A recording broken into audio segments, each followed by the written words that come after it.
It's on? Yeah, sorry. Oh, Jesus fucking Christ. Sorry. This episode of the podcast is brought to you by your mother's vagina. That's how you got here. Whoa. So everything's brought to you from that. To you, personally. Not me. I don't know your mother. This What a terrible way to start a show. This episode is brought to you by Squarespace. Squarespace is the all-in-one platform that makes it fast and easy to create your own professional website. And I really do mean professional. They make fucking amazing websites. If you go to deathsquad.tv and check out the website that Brian has created, along with the online store that he's created, he did it in about fucking 10 minutes. It's incredible how easy it is. Drag and drop interface, 24/7 support, and it works great on everything. On Android, iPhone, Unix, Linux, work on whatever you want. Windows, Mac, PC. Very easy to use. Plans start at $8 a month. That includes a free domain name if you sign up for a year. Responsive design, and your design will look awesome on any device. Online commerce, very easy to set up. Easy as peasy. I don't even think that's a real thing to say. Easy peasy. Yeah. It's awesome. That's what I'm trying to tell you. Every site comes with an online store. Really, really easy to do. Squarespace has a logo creator where you can create a clean, simple design for yourself in minutes. And every design automatically includes a unique mobile experience that matches the overall style of your website. So your content will look great on everything all the time. For a free trial and 10% off your first purchase, go to squarespace.com and enter the code word Joe. Squarespace, a better web starts with your website. We're also brought to you by NatureBox, the official snack provider for the podcast, the Joe Rogan Experience podcast. That's this one. It's the one you're listening to. NatureBox, I'm eating some of that shit right now. If you hear me going, that's because I have Santa Fe corn sticks stuck in my teeth. I'm a fan. I'm a fan of all this shit. NatureBox is a way where you can get healthy snack. Well, we'll run this shit by Mike Dolce. You'll see how healthy it really is. Chocolate quinoa granola. How you gonna fuck with that, Mike Dolce? Sounds pretty good. That's good shit, dude. NatureBox has 0 trans fats, 0 high fructose corn syrup. You can find snacks that are low in sugar, non-GMO. If you want gluten-free, you can get that, and they ship for free. I know a lot of you folks work in offices, and sometimes you get hungry and you can't leave the office and you're stuck. You're stuck with that stupid vending machine where probably if you're lucky, there's peanuts in there. Most likely it's just bullshit though. Chips and chocolate bars and all that shit. You can get NatureBox shipped directly to you, and you can get 50% off your month's first box by going to naturebox.com/Rogan. They have over 100 different choices for you to try, various different snacks. I fucked up and I talked too much about sriracha cashews. They've been out of stock for months now. It's amazing how easy that works. Those blueberry almonds, ooh, those are awesome. The dark cocoa almonds, those are fucking pretty fantastic too. There's a lot of great choices with NatureBox. Hopefully, they'll figure out a better supplier for their fucking sriracha cashews. They're too good. They're that good. I'm not bullshitting. I've had so many people tweet me going, dude, you were fucking right. I thought you were exaggerating. They're real. They're legit. Go to naturebox.com right now for a 50% savings off your first box. Free shipping. Go to naturebox.com/Rogan. That's naturebox.com/Rogan. And last, but certainly not least, we're brought to you by LegalZoom. And LegalZoom is a way that you can handle a lot of legal bullshit from the comforts of your own home. Naked and on heroin, you can do all sorts of legal stuff, and no one can fucking stop you. You could be drunk, you could be masturbating. They can't do a goddamn thing about it. Breaking the law. But you're not breaking the law. That's the thing. You're doing it legally. What NatureBox is a way that you can get snacks delivered to you. What LegalZoom is a way that you don't have to leave your fucking house. You could just stay put and deal with, you can get a power of attorney. You get a personalized will. You get a living trust. LegalZoom has an A+ from the Better Business Bureau. That's a weird word. Need a better word for bureau. It's a weird word. That's like some fucking 1800s shit. Better Business Bureau. It's furniture. Yeah, right. It's fucking sort of dressing. Yeah, it's ridiculous. But point is, whatever that thing is, the BB whatever, Better Business BBB, LegalZoom has got an A+ from them. LegalZoom has, for over 10 years, they've helped protect people's assets with LLCs, S corporations, trademarks, real estate documents, and more. The service is developed by some of the best legal minds in the country, and they make it painless for you to get legal protection that you need. If you call or visit LegalZoom, they will take care of you from start to finish. And for special savings, please make sure to enter the code word Rogan in the referral box at checkout. LegalZoom was developed by top attorneys to provide self-help services at your specific direction, but they are not a law firm. They can, however, connect you with a third-party attorney, like if you're one of those panicky fuckers and you can't handle it. So if you freak out, they can connect you with someone that tells you, don't freak out. You're going to be okay. It's easy to do, though, folks. It's very easy, step by step. They'll take care of you from start to finish. And it all can be done, like so much can be done for a fraction of what it would cost you to pay an attorney to do these things. Not to mention the fact that you don't have to drive to an office, you don't have to make an appointment, you don't have to park, none of that nonsense. You could do 99% of all that stuff at LegalZoom.com. LegalZoom.com. Make sure you enter the code word Rogan in the referral box at checkout and save yourself some cash. All right. Without further ado, I try to keep these things in a minimum, ladies and gentlemen. I know people say, "Dear Rogan, your fucking commercials take so much time." They don't necessarily have to take so much time. They take time only because I bullshit during the commercials, and also because I really do try to only have things on the podcast that we use. LegalZoom was used by us to start on it. The DeathSquad.tv, LegalZoom was used by Brian to start that.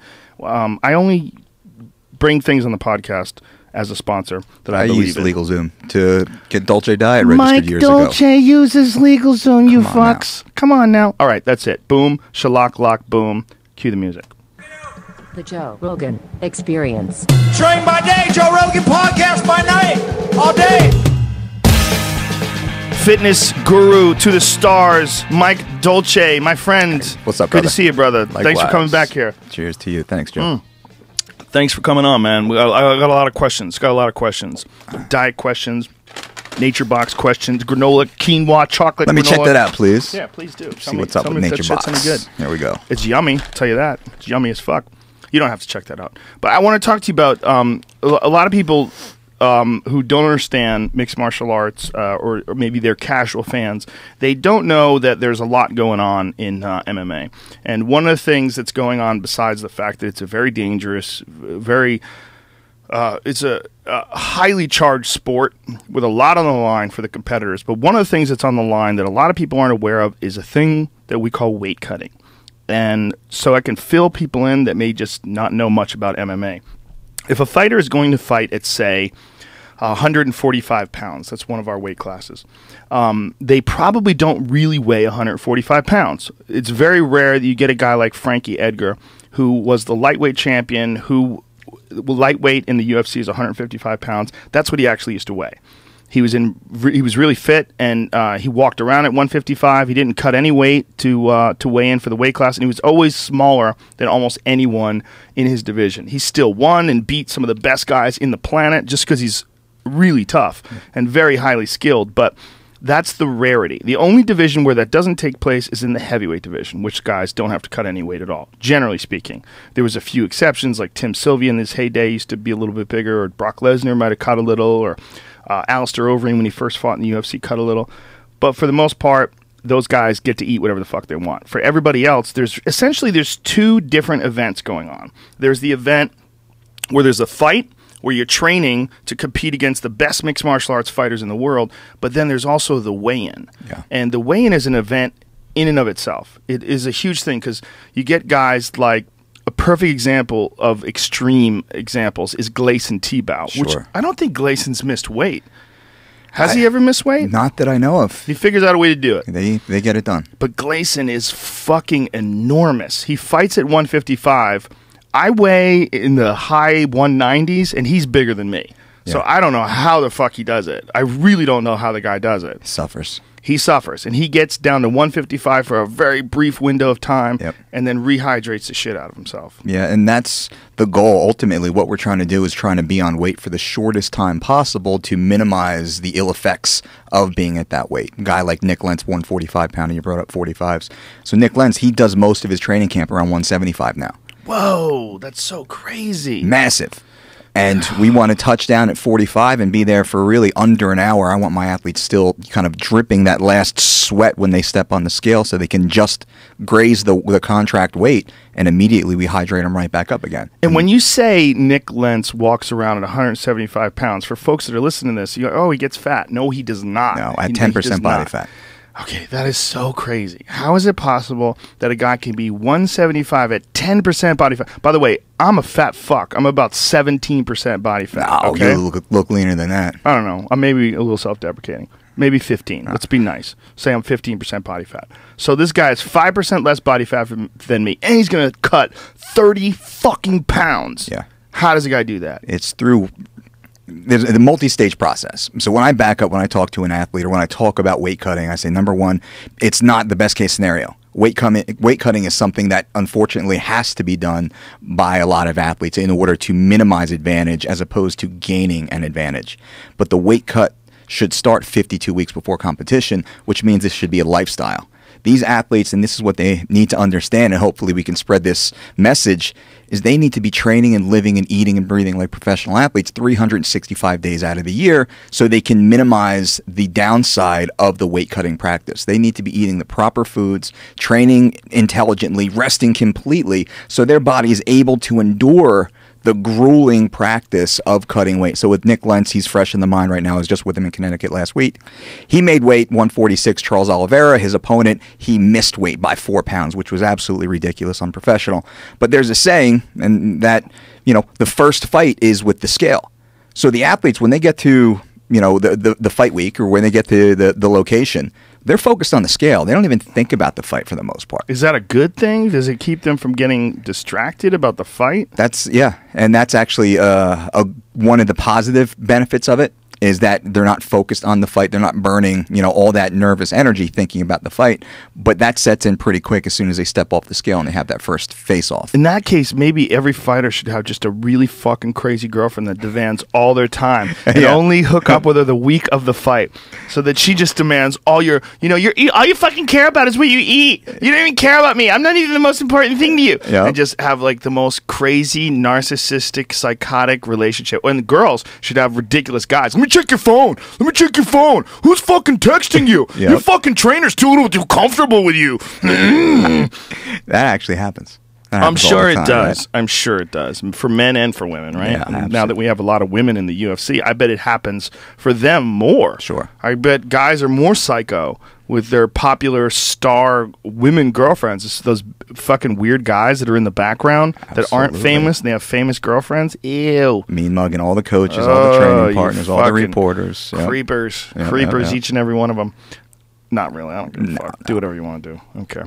But the point is that this is a genuine issue, and it's a genuine physical issue as well as a genuine psychological issue. Yeah, an amazing training camp, 8-week, 12-week training camp can be blown during fight week or in the 24, 48 hours before they step in the octagon or in the competition, because they blew their weight cut. And then even if they do make weight, typically most athletes, a large majority, even at the high level, they blow their rehydration.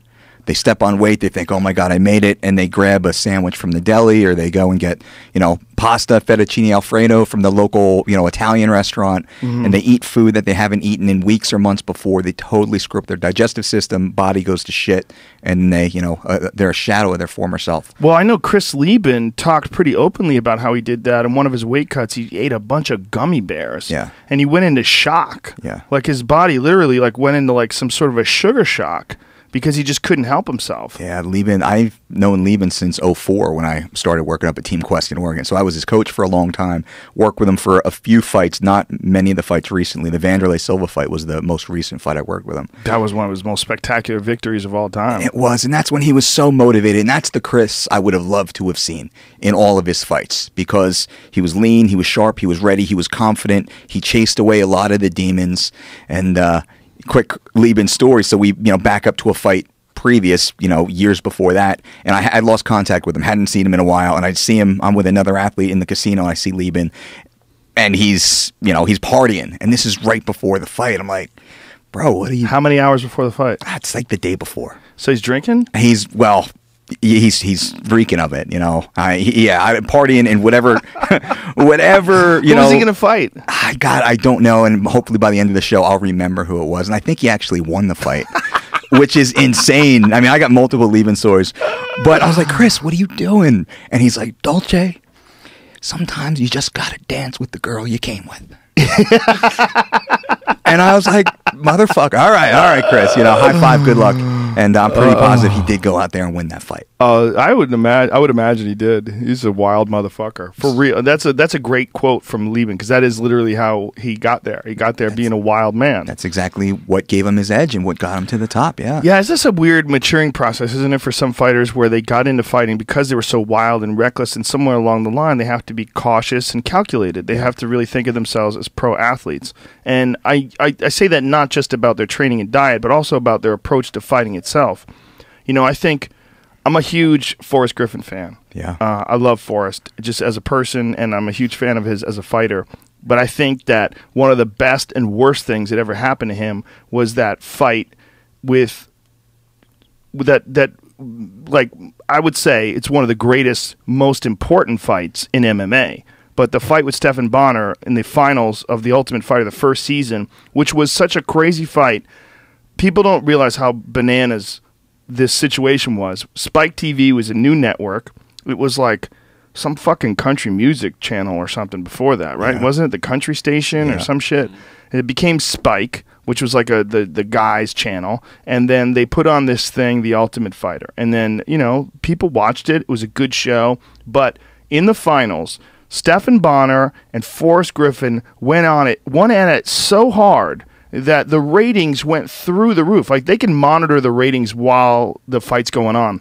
And it went from, like 1 million people watching it when it first started to like 10 million people at its peak, which is insane. Absolutely. Which they can track is directly related to people calling each other up and going, dude, you got to fucking see this. Turn on channel 248. These motherfuckers are throwing down. Yep. And then people started calling each other, and then they see through the fight. It was a wild fight. It was because you got two guys who knew each other super well, trained together for, the 6 weeks they were in the house, and then went to war, and they were so evenly matched that there was no winner in that fight.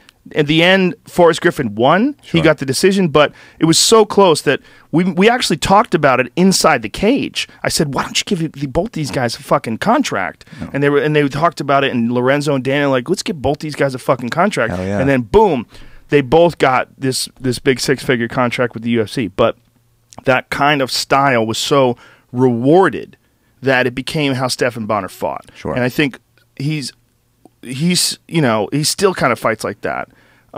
But Forrest Griffin, I think that it turned out to be his downfall in a lot of ways. Like this face-forward, charging, aggressive style.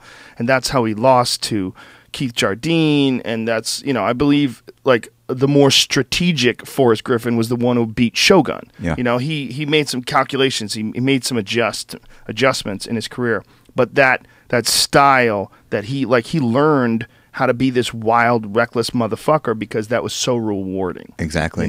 Yeah. And it's hard for an athlete sometimes to change their natural instinct, I think. And you see that in the gym where an athlete, either they're very tentative and calculating when they first get into the gym and they kind of have to bring out that monster a little bit and learn to be a finisher, and they tend to look a little bit boring and maybe like an underachiever.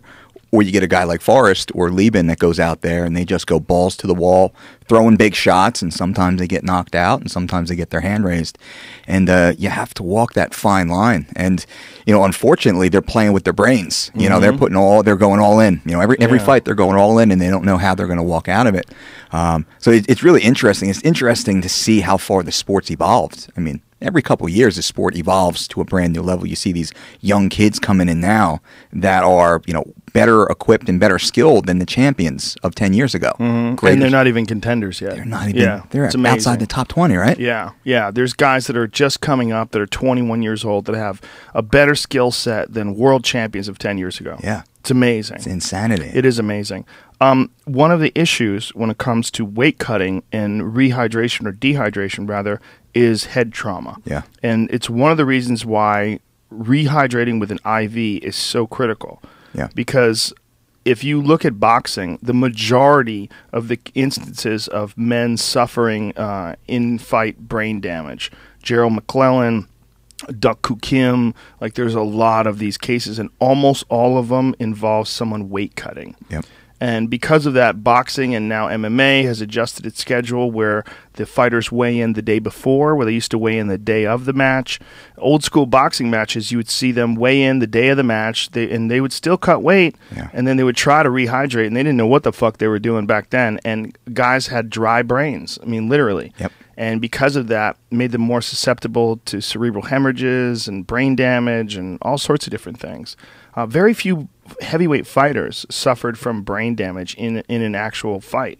It was usually, years and years of repeated head trauma that got them, but not like one event, like a Gerald McClellan event. Sure.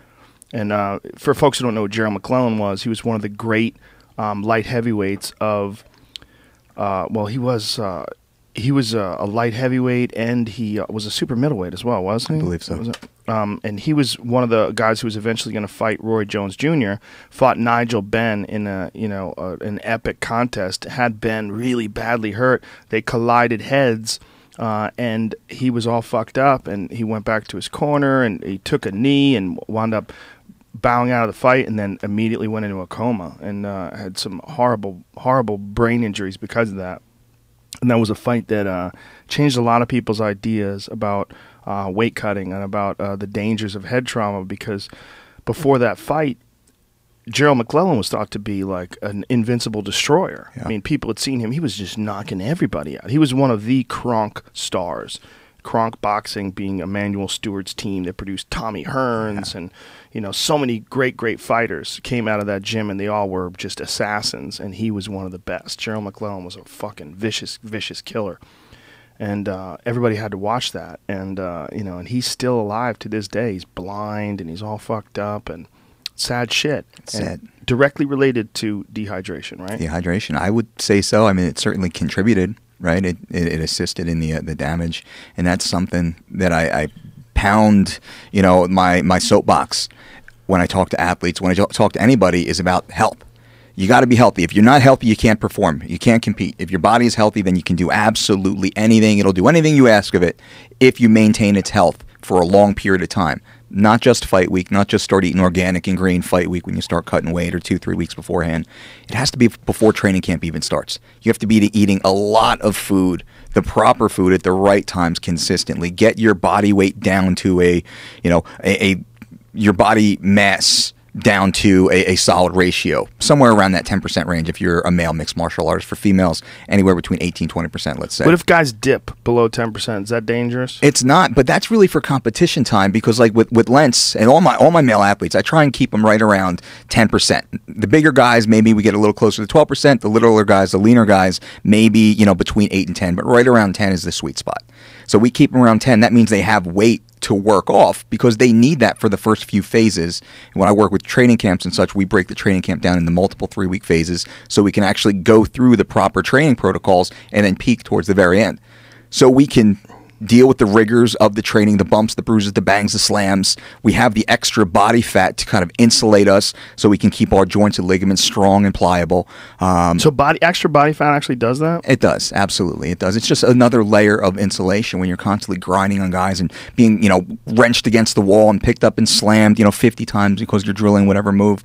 You need that little bit of insulation. The leaner you get, the drier your joints get, the more susceptible to injury you become.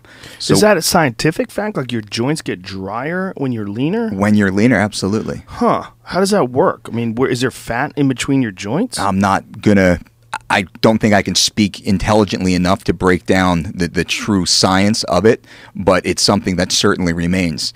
I know when I was a power lifter, we would increase our body fat in order to increase the leverage points within our joints. So you can have, when I was a power lifter, I would intentionally increase my body fat to 15 to 18%, and my numbers would absolutely go through the roof. I would get less joint pain, less injuries. So call it, bro science, if some people like to throw that term around there, but you just feel better, feel stronger, and the leaner you get, specifically when you start heading into the peaking phase, which is now mild dehydration as we get closer to fight week sets in, the entire body becomes drier. So there's less elasticity within the muscles. You're more susceptible to those injuries, overuse injuries and such. Bro science is a very tricky word, right? Yeah, absolutely. It's fucking, it's it's very limiting. Like they hit you with that bro science and they gotcha. As if it's an accusation, but I don't, it's almost it means experience, unless you're just throwing shit at the wall. But there's a lot of throwing shit at the wall too. I think more than the experience. There's certain things that you would say maybe would be bro science that turned out to be legit. Things along the lines like we want to talk about experience, things like ancient training methods that have turned out to be the right way to do it. Like all those old school Rocky methods. Remember when Rocky was training in Siberia and he was running through the snow and dragging logs? A lot of times people would, if it wasn't for all the data that we have now, people would consider that kind of bro science. Yeah. Because that's oh, you don't fucking have to chop logs, you dummy. Actually, it's a really good way to exercise. Absolutely. But for the longest time, most people thought, no, you had to use a Nautilus machine and you had to fucking, do everything like Drago with the fucking heart monitors and all that stuff. The computer's hooked up to them. But bro science is a nice way they can shut you down and make you look stupid. I know. And it pisses me off because I get this shit all the time. Everyone's always throwing. You're a bro. I'm a bro. And even a bro. You could call someone a bro and you limit anything that they have to say, anything they have to say about culture, anything they have to say about society, any opinions, any thoughts, any philosophies they might have. You're a bro. You're a bro. And I will wear that proudly, but we're evidence-based. So we can say evidence-based bro science that, we don't do anything unless it's been proven. If we have a concept or an idea, and obviously in my office I have a team that works with me, so it's not just me in the black and gold shirt running around. I have a team. I have employees that have degrees, masters in exercise physiology. I have registered dietitians on staff. So it's a complete team within the Dolce diet that puts this information out there and looks after the athletes. So it's not just me running around with my stopwatch and my clipboard handing people bottles of water. So it truly is a scientific process, but it's also based upon the experience. And I've been doing this for 25 years, since 93, professionally getting paid to do this. And I have tremendous amounts of data. I have almost all the data I've ever had collected on athletes and students and clients that I've worked with. Anecdotal data as well, athletes telling you how good they feel after, what makes them feel bad. Yep. What did they eat today? What did they weigh today? What were their bowel movements? What was their training systems like? When did they get sick? What's their sense of humor like? I mean, I speak with the wives, I speak with the husbands, I speak with the coaches, I speak with the training partners. I know everything about the athlete, the time they wake up, the time they have that bowel movement, all the way through the day. I know the intensity of the training, I know the volume of the training, I know the amount of rounds that they put in, I know their caloric breakdown, I know their lean mass ratios. Oftentimes I know what their blood work looks like. We have a lot of data, and based upon this data is how we come up with our methodology and how we continue to evolve. Because every time, it's like every week you see me at the UFCs quite often. Well, that's not just, I'm not throwing shit at the wall. I'm taking what I did on Friday, Saturday of that week, and on Sunday, I'm looking at the numbers and I'm retooling it because Monday I'm going to another fight week somewhere, and we're continuing to evolve this process as we move forward. So it's evidence-based, scientific principles that's also battle-tested and proven viable with experience. Because there's a lot of science out there that, the guys in the suits and the lab coats, they're going to point to and say, that's the way to do it. But they've never actually done it in the human element. They've never actually seen it work. They just sit in the classroom and they talk about it and they pontificate on it. But it's never truly been proven in the real world. And that's what we do also. So we have the benefit of that. Plus we have the benefit of all the scientific evidence that's out there also. And that's kind of what we roll into this. Also, the stakes in MMA are so much higher than the stakes in any other sport when it comes to proven concepts in the real world, in quotes. Yeah. Because the real world in MMA, your fucking consciousness is on the line. Your health is on the line. Yeah. Your body is going to get hit by things that would ordinarily, like if you were in any sort of a real life situation and someone kicked you in the head, that person would go to jail. Absolutely. Meanwhile, in this scenario, they're rewarded for being able to kick you in the head. They get a bonus. They get a fucking head Right? kick bonus. Yeah, they get a KO of the night. Well, it's performance of the night now. But Yeah. do you think? And this is a really touchy subject, but I think it's an important one to bring up. Do you think that a lot of our ideas about what's physically possible when it comes to training and when it comes to fighting are distorted because of performance-enhancing drugs? Absolutely.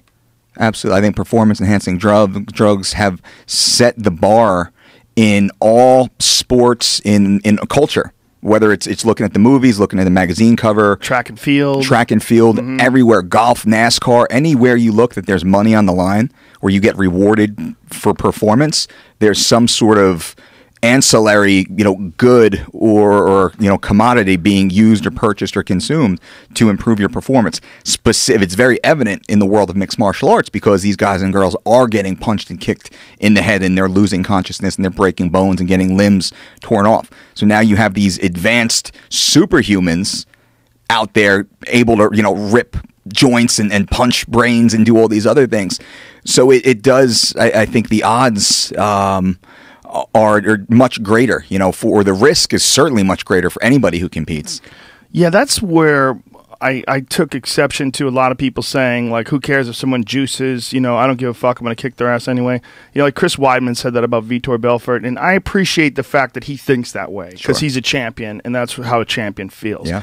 But the reality is there are punches that can be landed when you are on EPO and test and jack to the fucking gills and whatever the fuck else you're doing that you wouldn't have the energy to land in a normal scenario.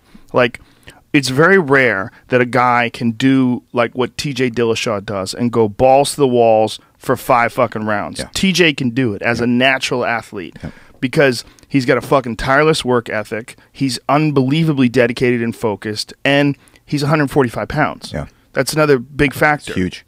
The difference between that and a guy like Overeem, Yeah. who Alistair Overeem came into the UFC against Brock Lesnar. He was 265, shredded to the tits, looked like a fucking superhero out of a comic book, pissed hot, and has never been the same guy again. Yeah. And that's the reality is now he's being tested. He's shrunk. He lost body mass. It just seems to affect a guy's chin as well. The thing about taking performance-enhancing drugs is it doesn't just seem to affect your cardio, but it seems to also affect your ability to take a shot. Yeah. We saw that in Mark Hunt versus Bigfoot. Yeah. Bigfoot Silva and Mark Hunt had one of the greatest heavyweight fights ever. As far as like from a fan's perspective, like watching an entertaining fight, what a fucking war. These guys went to war. And Bigfoot absorbed everything that Mark Hunt hit him with. One of the greatest knockout artists in the history of kickboxing and in MMA. Mark Hunt's awesome. He's a monster. Bigfoot absorbed it. They tested him after the fight, and he tested before the fight, thought that was it. I don't have to worry about this anymore. And they jacked him with a fucking giant hit. Like they took a fucking big gulp full of test and just shoved it right in his ass. And he was just completely juiced up when he fought. His levels were through the roof after the fight. Yeah. And because of that, he was able to absorb. I mean, I'm speculating as to why he was able to absorb those shots, but I've got to think that it has something to do with it. It definitely increases aggression. It increases tenacity. It brings out that killer instinct, and maybe an athlete in that state, they can walk through punches more because they have more of that primal urge and instinct and those elevated hormones pumping through their body, because that's really what testosterone does, and God knows what else is out there. I mean, I don't even think we're aware in this room of all the drugs and performance enhancers that are truly out there, and these evil geniuses around the world are creating and sticking into the athletes and putting them back out there to see what the effect is. No, and Bigfoot got popped on a simple urine test, which is quite fascinating because the UFC has taken a lot of flack about their stance on performance enhancing drugs, and people's like, oh, it's just lip service, the UFC doesn't give a shit.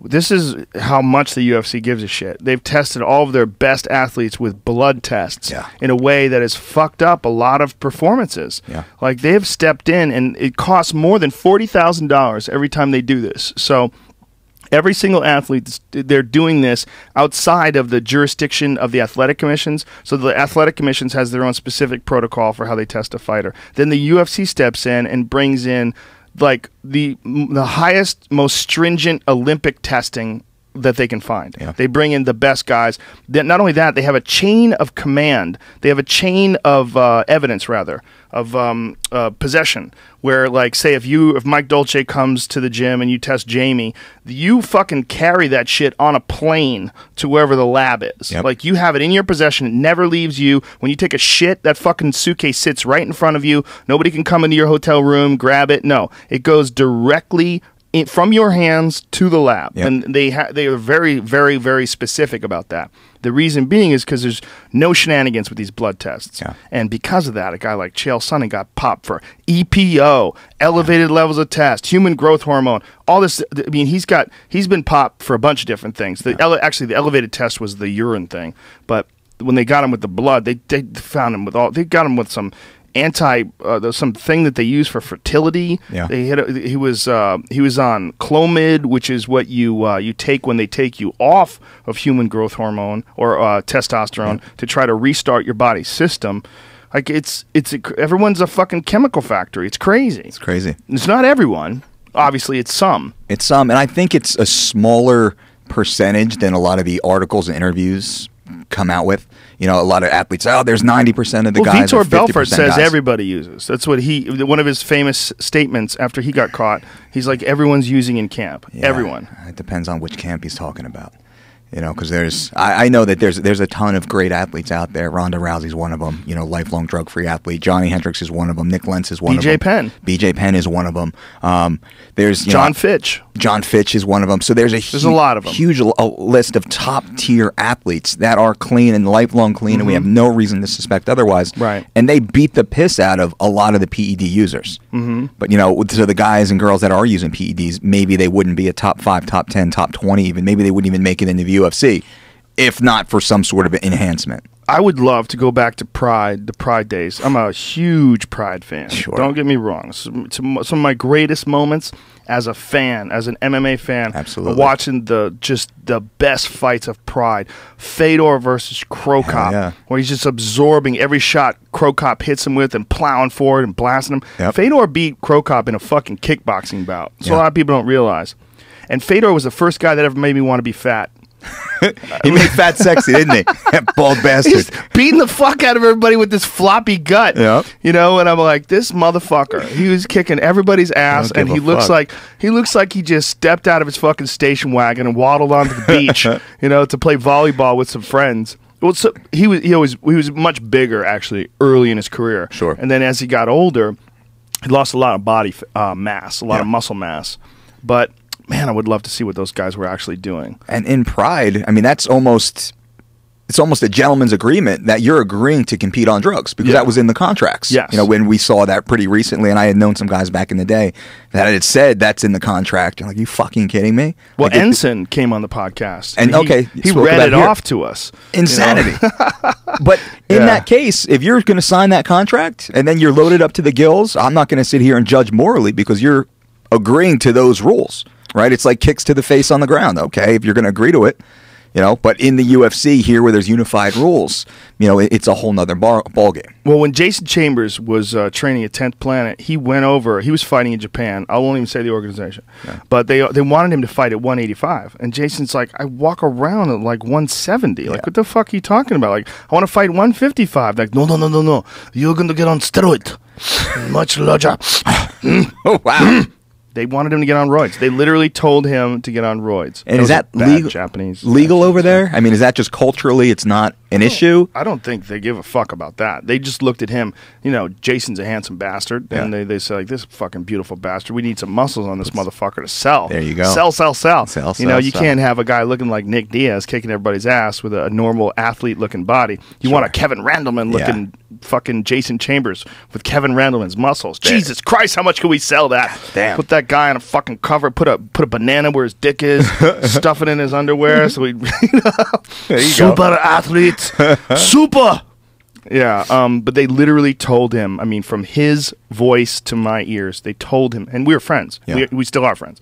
They told him to do steroids. Holy shit. So they do. I mean, and there was always a speculation. Like, we would look at Vanderlei and we'd go, how? How do you, how? Sure. How are you built like that? How is that? How can a guy be built like that and go to war for 10 minutes, a 10-minute round, and just never get tired? Yeah. Like, how is that possible? It's not, right? It's very rare. Those are the outliers that are able to look like that and compete like that. And I've spent some time with Brian Stan, and he was telling a story about how when he went to Japan and fought, is it Japan or China, and fought Vanderlei. And he's like, I'm flying on the flight, I'm sucked out, I'm dehydrated, I'm cutting weight, and I show up and I see Vanderlei. And he is just fucking jacked and veiny and like smiling and just spitting piss and vinegar. And he's like, that's when I knew he was fucking gassed up. And you know, and then you go out there and the fight goes how it is, and they got fighted, performance of the night, fight of the night, you know, and Vanderlei had a very good chin on that night because Stan hit him with big shots and back and forth it went, and unfortunately Stan was the guy to fall down first. Yeah, it is that thing. Your ability to absorb punishment actually changes dependent upon what you're on. It seems to be. It seems to be. I mean, we're kind of speculating. Obviously, we don't have the evidence in front of us. Bro science. Yeah, we're bro sciencing the shit out of this. Well, Stan recently accused Kung Lee of being on performance-enhancing drugs after he fought Michael Bisping. Yeah, and that's, no evidence. No evidence other than a photo, but that photo was pretty fucking interesting. Well, it's interesting because Kung Lee is 40, but in Kung's defense, he said that he had a series of aggravating injuries, and this was the first camp where he had surgeries, he'd fixed up all those injuries, and he went on a pretty rigorous strength and conditioning regime. Sure. For that training camp. Like, you can't definitely say that he was on something, and he didn't piss hot. And that's it. So, I mean, I don't know. And it's a tough call because then we're just kind of being haters. Like, oh, look at that dude. He looks fucking great at 40. And like, well, I don't look that good, so he must be on juice. And there's that, human element to it. Yeah. But if he doesn't piss hot, I mean, how can we accuse and blame, him of doing something wrong when he didn't? And it didn't affect his performance in a positive manner anyway, because Bisping went out there and beat his ass. God right? Damn, Bisping looked good in that fight. That was the best version of Bisping we've ever seen. Bisping's a tenacious motherfucker. He's a mean motherfucker. He's just tenacious as shit, man. He's just still in the mix. Yeah. Still believing that one day he's going to be the champion. Absolutely. He's just going to keep fucking chipping away.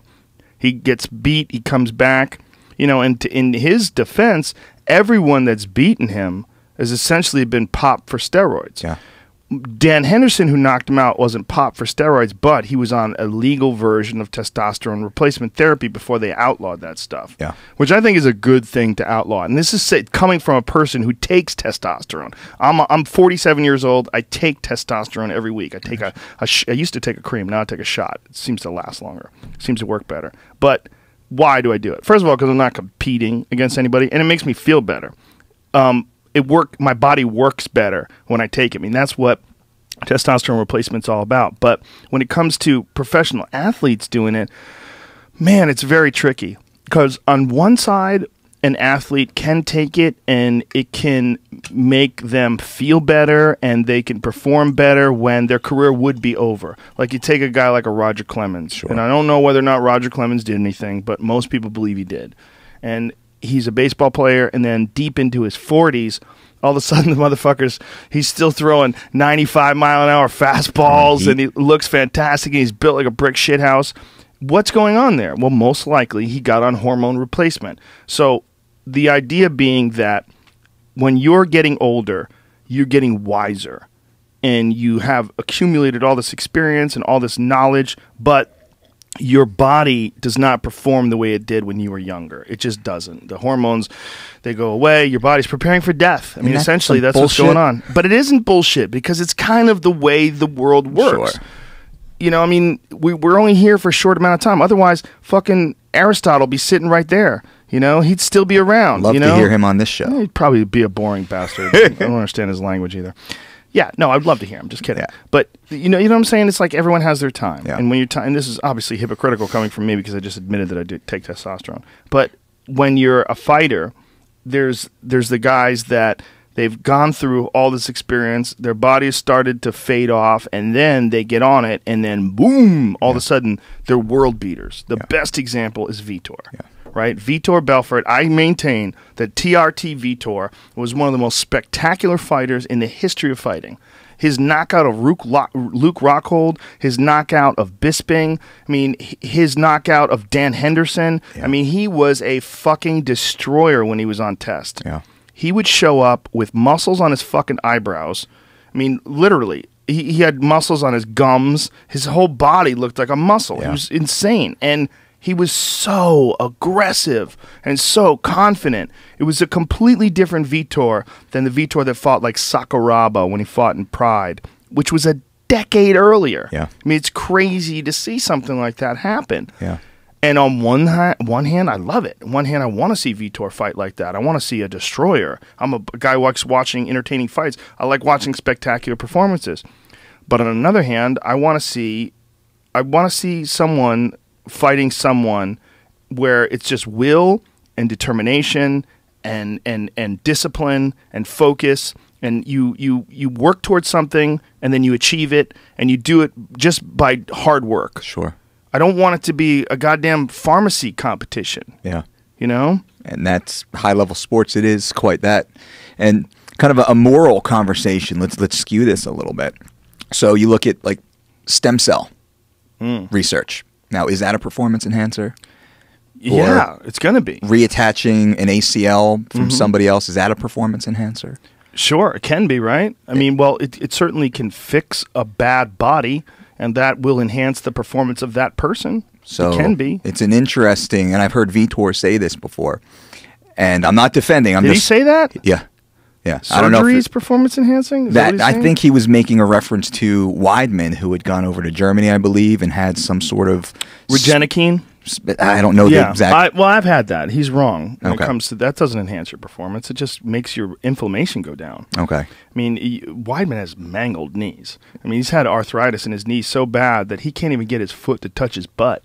Like, you lift his heel up like this, like I'm doing, sitting right here. Yep. He can't do that. He couldn't get his heel to touch his ass. His knees are so arthritic, and yet he still beat Anderson Silva twice like that. With those knees? With those knees. Okay. Yeah, because he's a fucking monster. Yeah, he's a beast. Weidman's a monster. He's not even 30. Oh, yeah.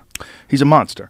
But what he did was not, it's not going to make him, like, I mean, it'll make his knees work better, but there'll be like normal knees. It's not like he's going to get to a point where he has like, you know, like, when you saw Vitor's muscles, that shit wasn't normal, son. That was above average. Yeah, like an average 16-year-old kid who works out, you know, once or twice a week has better knees than the middleweight champion of the world. That's the point. It's the actual pliability of his joints itself. Yeah. I mean, does that increase a mechanical advantage when the knees work better? Yeah, but it only makes it like a normal person. Yeah. It's not like, you know, what you can get if you're tested up to the gills. So I don't see how you can make that comparison ethically. And where's the line on medical intervention to performance enhancement or supplementation? Supplementation's a good one. Because that's, I mean, creatine.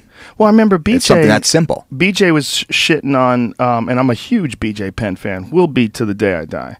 But BJ was shitting all over GSP, you know, hey, you're taking a test, you know, you're taking GH, tell the truth, what's going on? Yep. And meanwhile, you watch BJ working out, and he had a counter filled with these different supplements. Yep. There's a bunch of shit that they would give him after every meal. It was all legal. It was all like, you know, glutamine and things along those lines, and, you know, fish oil and all these different various supplements. But those various supplements, that's not food. That's food that has been broken down, and they've isolated very specific components that they've shown to enhance performance. Yeah. So you're taking performance-enhancing supplements when you're taking anything. I mean, the reason why you take multi-minerals and multivitamins is you want to enhance the performance of your body, period. I mean, that is what's going on. It's just going on at an edge level as opposed to a jump. Yeah. Like when you're tested up, like Vitor tested, they caught him before. This is what made them cancel testosterone replacement in Nevada. I mean, they had already had issues with it, but they started testing guys off, like, just randomly. Like, come here, like, pee in that cup. What? That's how they got over him. Yeah. Vitor tested an average person. It's like an average male's 300 to like 800 is like a high level. Yeah. Vitor was 1475. Man. That's insane. It doesn't exist in nature. It just doesn't exist in nature. And that was one of the reasons why they were like, okay. And this is not idle speculation coming from me, by the way. This is me talking to people that are in the know, people that were actually there. The whole conversation that went down, I was privy to a lot of it. And it was very tricky because you have to find out what's ethical. I mean, they allowed it in the first place because doctors were saying, my client has low testosterone and he has an issue, gonadism or whatever, hypergonadism, whatever the issue is. My client has low testosterone. I, as a doctor, believe that he has a medical issue that needs to be addressed. We're going to supplement his testosterone. So the athletic commissions allowed this, but they didn't totally understand what they were allowing, because they didn't know that you could take testosterone, and if you took testosterone and then got off testosterone, your natural levels crash. So then you show up at the doctor and you say, hey, man, test me. I feel pretty weak. And the doctor says, you have low testosterone. I'm going to write you a prescription for testosterone. And then you bring that to the athletic commission. My doctor's allowed me to take testosterone. Here's my blood work.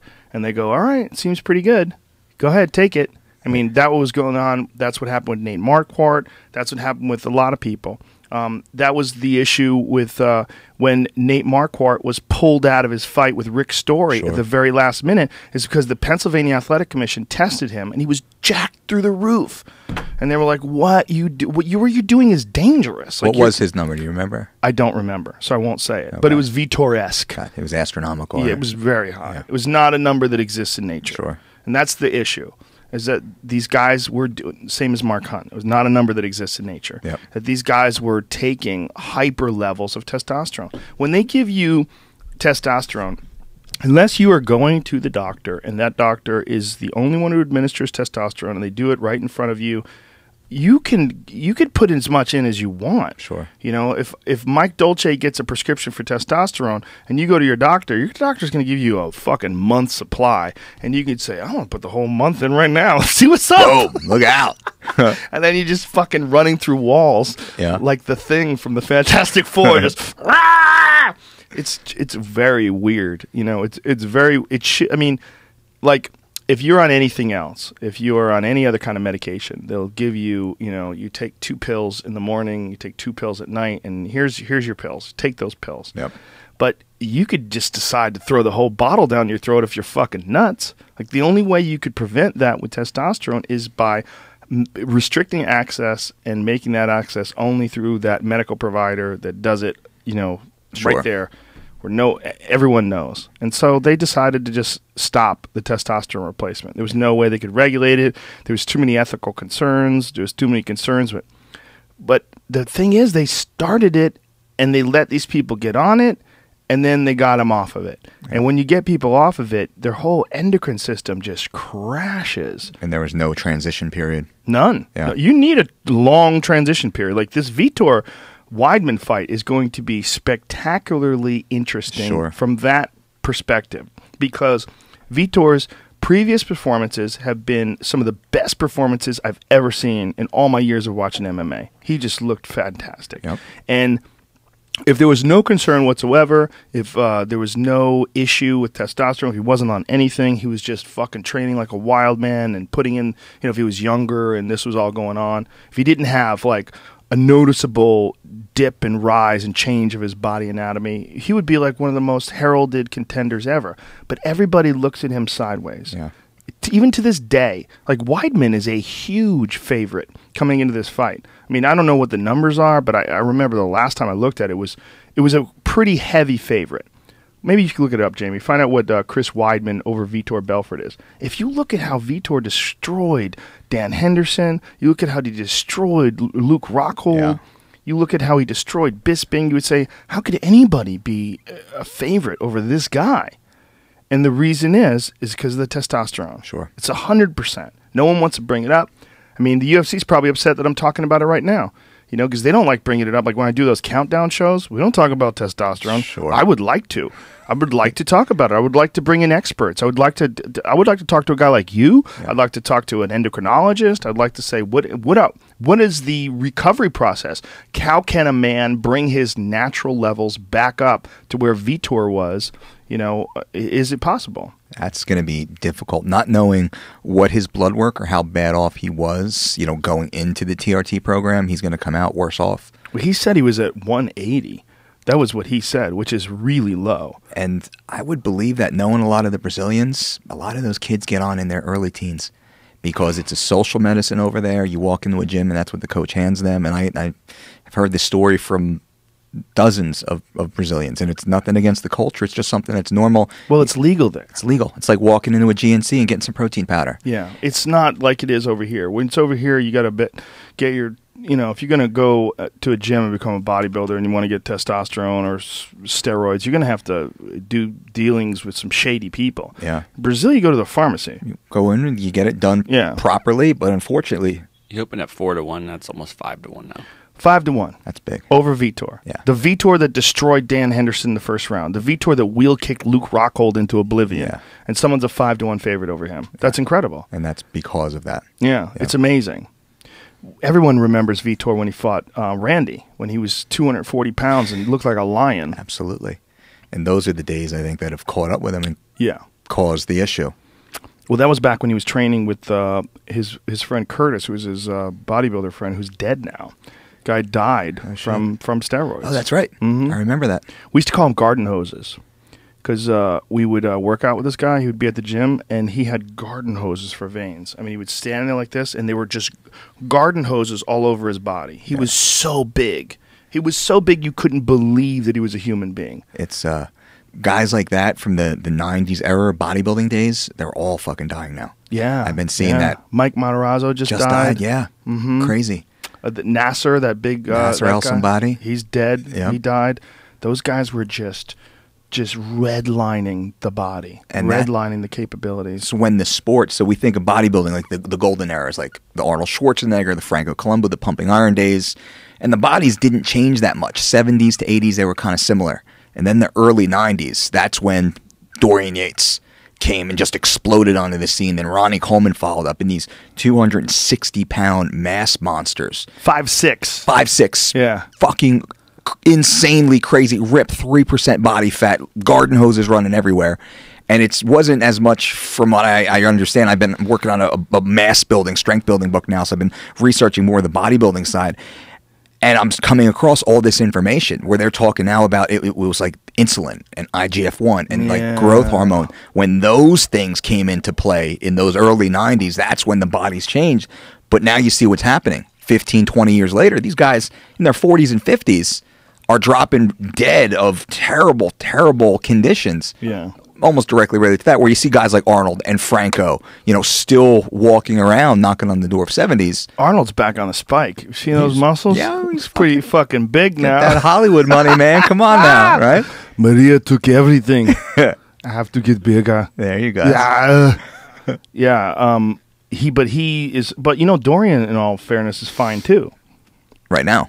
Yeah, right now. And that's the thing. And he seems like a smarter guy, just knowing a little bit. Actually, when we were in Birmingham, I swung by Temple Gym. I didn't get a chance to meet him. But it was historic. Yeah, I want to meet that guy. Fucking crazy. But we'll see. And hopefully, you don't want to see anything bad happen to anybody. But it's, those guys are like on death watch to a degree. What fails when they do that? What fails in their body? What fails? All these guys, it seems to be heart related. Their hearts are just exploding on them. They're enlarged for starters, and then they're just some sort of shutdown, breakdown, and they're just exploding, for lack of a more technical term. But it's almost all cardiac related. Like that's what Matarazzo, he was waiting for a heart transplant. Oh my God. He wasn't even 50 years old yet. Wow. He's a Boston guy, right? Yeah. Yeah. Yeah. I remember when I was just a kid at that time, and I was following. I was watching these guys like, that's what I wanted to be. And I was like, well, maybe a couple of them, so naive, take steroids. But like, no, he's using Muscle Tech and he's using EAS creatine. And that's, I believe that, never Flex Wheeler. And Flex had a fucking kidney transplant. He did? Yes. Don't quote me on the kidney transplant, but he had kidney failure. And that's what took him out of bodybuilding at his absolute prime. I'm 90% sure it was a transplant. But isn't that the kidney thing due to cutting weight? They would dehydrate the shit out of themselves, right? Massive prescription diuretics. Oof. So it's cutting weight is one thing. Using a very powerful pharmaceutical diuretic, that's like water and fucking, rubbing alcohol. Ugh. As far as, putting that into your body. And that's what, like, Mohammed Benaziza and I think Andres Munzer, some of these famous older bodybuilders, were just huge into those prescription diuretics. and they just fucking blow their body up from the inside out. Look amazing on the outside. And then guys like Paul Dillette, and I'm kind of really, going back 20 years in my remembrances of bodybuilding now. I remember these guys collapsing and just thinking like, oh, they look like such specimens. Why are they so unhealthy? And that's really, I think, what turned me into what I am today. So I saw that, and take my story back even farther. And I touched on it, years ago, where I saw my father collapse, massive stroke. And I was an 8-year-old kid, and he was really in shape. He was a thoroughbred horse trainer, and he just fucking had a massive stroke. And I was like, how the fuck, spun? How is this even possible? And then all the doctor's visits and all this shit for years. Well, he was burning his candle at both ends, fucking drinking coffee in the morning, not eating till late at night, working 16, 20-hour days, really, hard working days, sitting back, kicking some beers and whatnot. Burnt his body out from the inside. Family history of heart disease, hypertension, didn't take care of himself, boom. Fast forward, I see this bodybuilding shit, and it really fascinated me. I was fascinated as a boy all the way up through. I was fascinated. And as I continued, and I was a 280-pound powerlifter at some point, brought my body weight all the way up my mid-20s, 280 pounds. And one day I go to the doctor for a basic health test, wellness test, high cholesterol, high blood pressure, hypertension, sleep apnea, get hooked up to a Holter monitor, had heart palpitations. Doctor's like, what are you doing? I'm like, I don't fucking know. I'm trying to be big, I'm trying to be Arnold Schwarzenegger over here. And she's like, yeah, this got to change. And that's when my mind spun. I just saw it for what it is. I pictured my father. I was like, I got to fucking change this immediately. And that's when I was performance science based. Lots of supplements and lots of micronutrients and, protein ratios and all that bullshit, that bodybuilding bullshit. And then spun it. And that's when I became this fucking organic, pseudo hippie health longevity dude. And when I focused on that, I lost 110 pounds, through my own personal experience. And when I was always working with athletes, since I was 17 years old, first opened my training business, I was always working with athletes. And I took that performance side and I went to the longevity side. And what I saw is once we all started focusing on longevity protocols as opposed to performance protocols, everybody's performance went through the roof. Their lean mass shoes. So when you say longevity protocols, what do you mean specifically? I mean real food, getting rid of all the supplements, getting rid of all the pseudoscience, getting back to what's most natural. And I use the term earth-grown nutrients because I used to say whole foods and people thought that meant go shopping at the supermarket. No. Eating food from the planet. That was really the first step for me. And I don't care as much about micronutrient ratios and weighing because I used to weigh my food and I used to sit there and I would spend a half hour every night and program all my meals and come up with all these different, training cycles. And I was, that dude, that insane dude about making these performance enhancements. Finally, I said, this is fucking ridiculous. I just need to focus on eating real food, extremely nutrient-dense foods from the planet, as fresh as possible, as live as possible. And all the science that's out there shows that that's the healthier way. And all these different cultures that eat like that tend to be much healthier, perform at a higher level for a much longer period of time, longer age, longer lifespan, and a high utility. And that's really the difference. Not only do they live longer, they have a very high utility while they're living longer. 50, 60, 80, 90, 100 plus years old, where they're still able to go out, fish, swim, do all these different things. That's what really turned my mind. And this is back 15 years ago now. And then I started implementing that with my athletes, whether it's the powerlifters, the wrestlers, or the grapplers. And then, early 2000s, it was the NHB athletes before MMA. That's kind of how I got the start into, the MMA world was through Team Renzo Gracie on the East Coast. Guys like Kurt Pellegrino and Dante Rivera, when they were fighting for that Ring of Combat, NHB, titles and whatnot, focused on, those guys. And it was all real foods. And it was everyone was like, what do you mean? I don't have to take my Cytosport, my protein powder and pop all these fucking pills. I was like, no. It was almost like a leap of faith for a while for a lot of athletes to buy into you mean I have to eat salads and fruit and make a smoothie and just now that we talk about it and the culture's a little more advanced, I think the science is out there and it's been proven for, a decade plus that people realize, well, that's the better way to go now. But going back, 10, 15 years ago, that was everybody was living out of fucking jugs. Protein powders and GNCs and all that shit. That was the big rage in the late 90s all the way into the early 2000s and such. So spun that, switched it, focused on the real foods, and that's what we've been doing with the athletes since. So going back to the longevity, when I work with an athlete, like a Thiago Alves or a Ronda Rousey or whoever else, my goal is not for them to win a world title. My goal is not about their weigh-ins. My goal is not about really anything sport-related within the next 5 years. My goal is for them to be 120 years old. healthy, fresh, vibrant, showing their great-great-grandkids photos of back when they won the UFC world title and all these great times you think that they that's had. possible? 120 years old? Is that really has that ever been done? It's possible now if we focus on it now, because we're talking that's 80 years from now. And with the medical advancements that are happening, with the way science is continuing to evolve, it's possible if we don't fuck it up early. And this is where I talk to the athletes about the weight cutting starts 52 weeks beforehand. If we don't fuck everything up now, science is going to advance to the point to keep us healthier longer, offset some of these issues at a later stage of life, instead of having a Mike Matarazzo needing a fucking heart transplant when you're 40, instead of, well, maybe when you're 80, it slowly starts to give out because you've eaten fucking great, highly nutrient-dense foods your entire life. You've been resting your body completely, not burning your nervous system out. You're training intelligently enough to stimulate progress, but not enough to shut anything down and break anything down. You're living a rewarding, happy life, surrounding yourself with positive people, and that's something that you talk about here all the time, and that's almost the most important aspect, is being a very well-adjusted, happy, positive individual.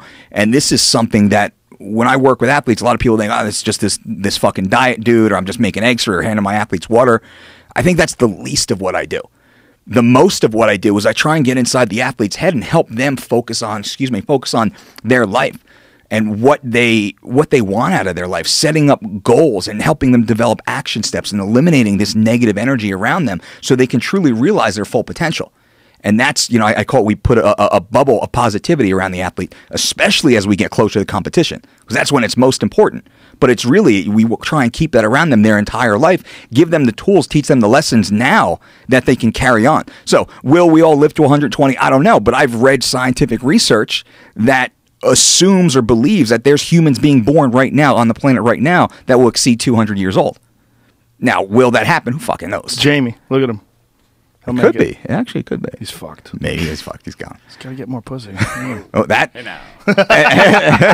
There you go. Yeah. But you bring up some really important points about stress and about surrounding yourself with positive things and positive energy. You can tell a difference. Like if you have some bad shit in your life, you have some conflict, you'll feel bad about that conflict. And the key is to resolve that stuff as much as possible.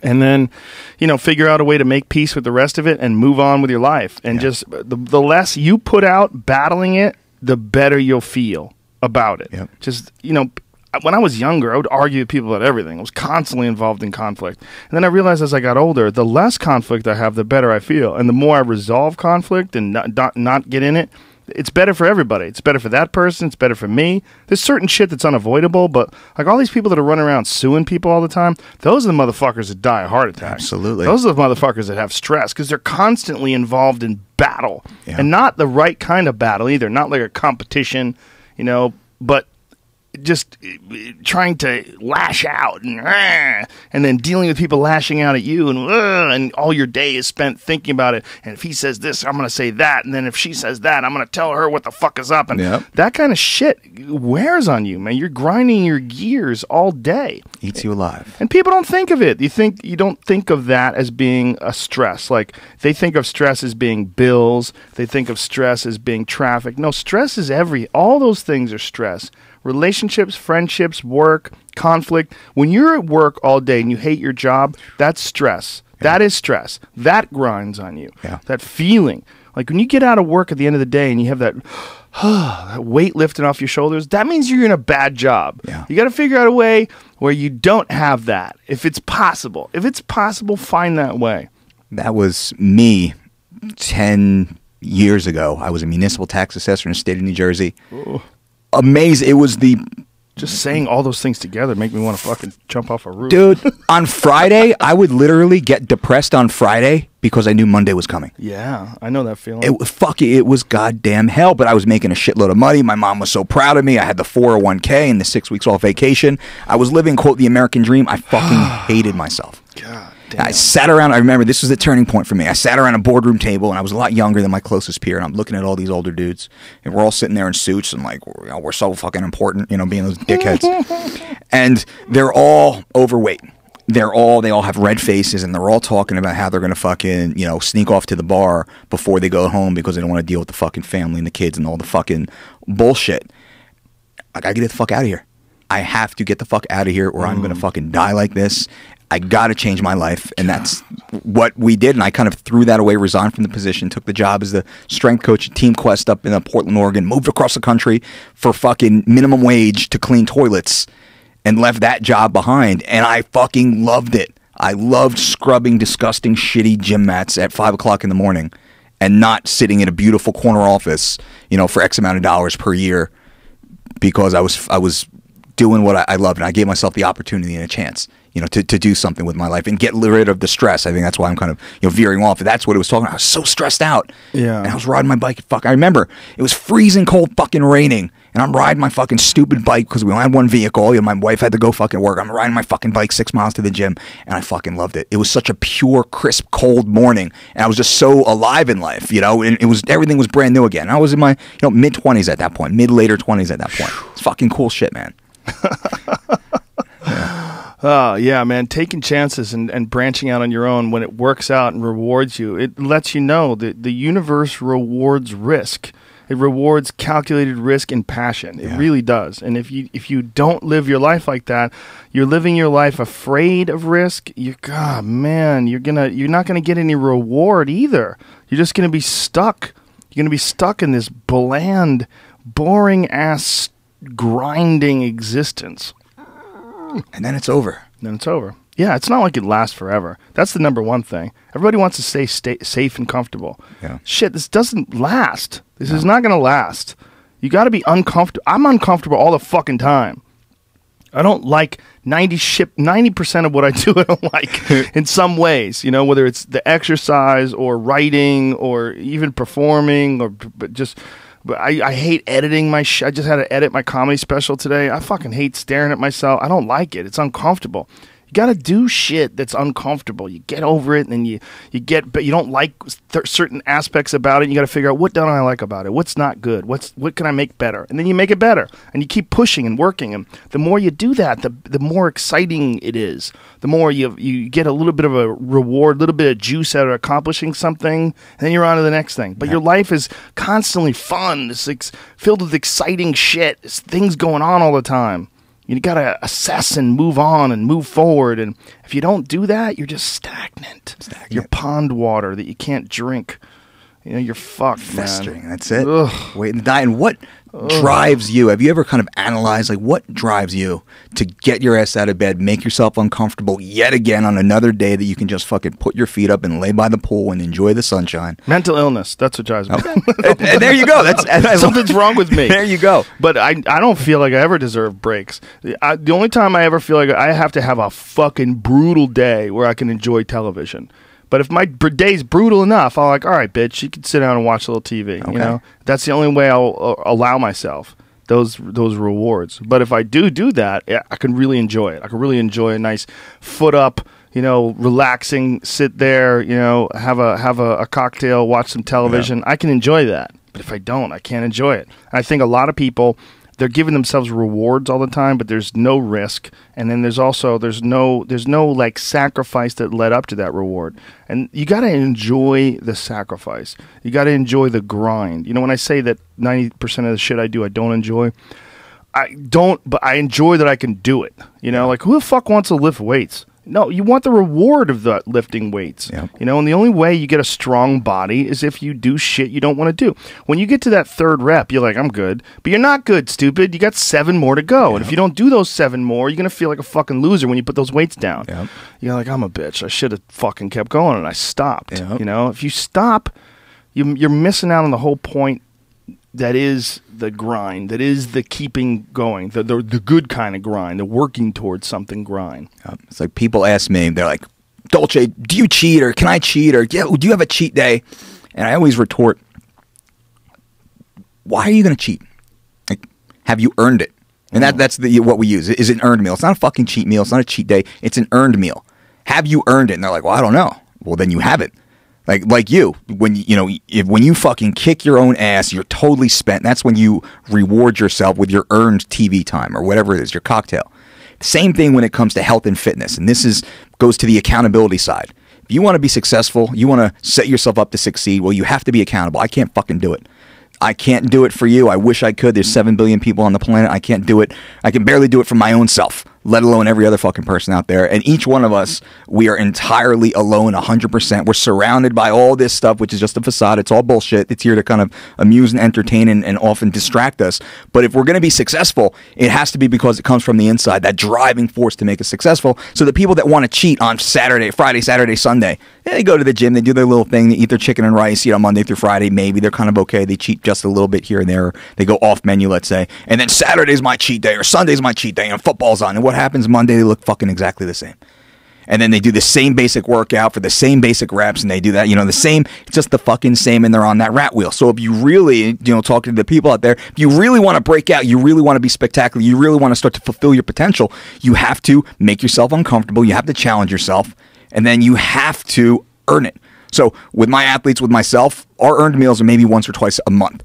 And what is an earned meal? I don't know. Maybe it's my wife's birthday. Maybe, just going to see a fucking movie or something's coming out. And then what is my earned meal? My earned meal is typically a little bit more food that I normally fucking love anyway because, our recipes are fucking delicious. I'm not going to eat some shit burger outside when I can make a kick-ass grass-fed fucking burger with baked sweet potato fries. I'm going to eat 4 of those motherfuckers instead of just eating my traditional 6 or 8 ounce one. So that would be a basic earned meal. No Krispy Kreme donuts. Oh God, I would love to. And they're the former Dolce would. I would I was the former Dolce. Former dude. The 282 pounds. Dolce. Once upon a time, I was the dude that I'd get a whole pizza and I put a half a pound of provolone cheese on top, eat that whole motherfucker, half gallon of ice cream, big king size Snickers bar, and something colored to finish it down. Colored beverages only. Like High C. What High C, fucking Crush, Hawaiian Punch. What if it was colored? It had more calories. Grape I was soda. fucking drinking it. Yeah. Oh hell yeah, grape soda, root beer in the summer. And was that a cheat day or was that? No, that was all the time. Performance science. That was me trying to hit 10,000 calories a day so I could squat, 700, 800, plus pounds and deadlift, 600, 700 pounds. That was when I was only goal-oriented, performance-oriented. Tons of fucking protein powders, weight gainers, creatine, ZMA, and fucking HMA. What's in those weight gainers? Like you see those tubs. Is that just calories and sugar? Garbage. It's all fucking garbage, man. Unfortunately, it's all preservatives, it's all chemicals, it's all coloring, it's all additives, and it's very little of the nutrition you're actually purchasing it for. It's such watered down components of what is on the front label, just enough to so they can legally put it in there and not get fucking sued, and it's a shitload of everything else. So your journey to becoming this MMA fitness diet guru, you've kind of like changed your own life in the process. You've sort of figured out what makes you happy, what makes you consistently perform well, and in the process you've sort of become this guy by trial and error and education and application, and now here you are in this position where, fucking 90% of the guys that I see that are doing well in MMA, I see the guys with these Dolce diet shirts on. You have so many athletes that follow your protocols, and whenever someone is in trouble and they have a hard time cutting weight, they come to you. How did all this start? Like, how did you become this guy? Was it through, like what you said, Kurt Pellegrino, and then Kurt told other people and that kind of shit? That was like 2002, 2003. I was working with guys on Team Renzo Gracie. I was, started training under Renzo, and I'd been a powerlifter for years before that, and I was an amateur wrestler for years before that. So I've been cutting weight since I was 13 years old. I was a varsity captain, as a freshman. So 4-year, varsity letterman, captain of the team, and I was just, since I was 8 years old, fathered, fucking massive stroke. I dove into bodybuilding and weightlifting at that age, and I was just attuned to it. I was like honors sciences, biology, mathematics, and I just had that type of analytical brain, and I would analyze everything and all this shit. So won't get too deep into that. As I went through, I was always cutting weight, always trying to get bigger, always trying to get stronger. I was rather short, had no money, family was broke, wanted to go to college. How the fuck am I going to go? Poor kid from fucking New Jersey, how am I going to go to college? Only way I could do it was through a scholarship. There's no cash. Mom's working 3 jobs, and there's no heat on in the fucking house. So there's no extra money for this kid number 3 to go to fucking school. So, and that became my focus. I had to focus on that, and I had a shit wrestling team. Love the guys, and it made me who I am. But we were a parochial school. I started on the team. It was the second year the team was even in existence. Our coaches, were great dudes, but they didn't have the high level experience. None of my teammates did. How am I going to advance? It's not through technique. It's not through experience. It's not through grinding, steel on steel. It's just being in better shape than everybody. I had to be that guy, and that's the guy that I actually became.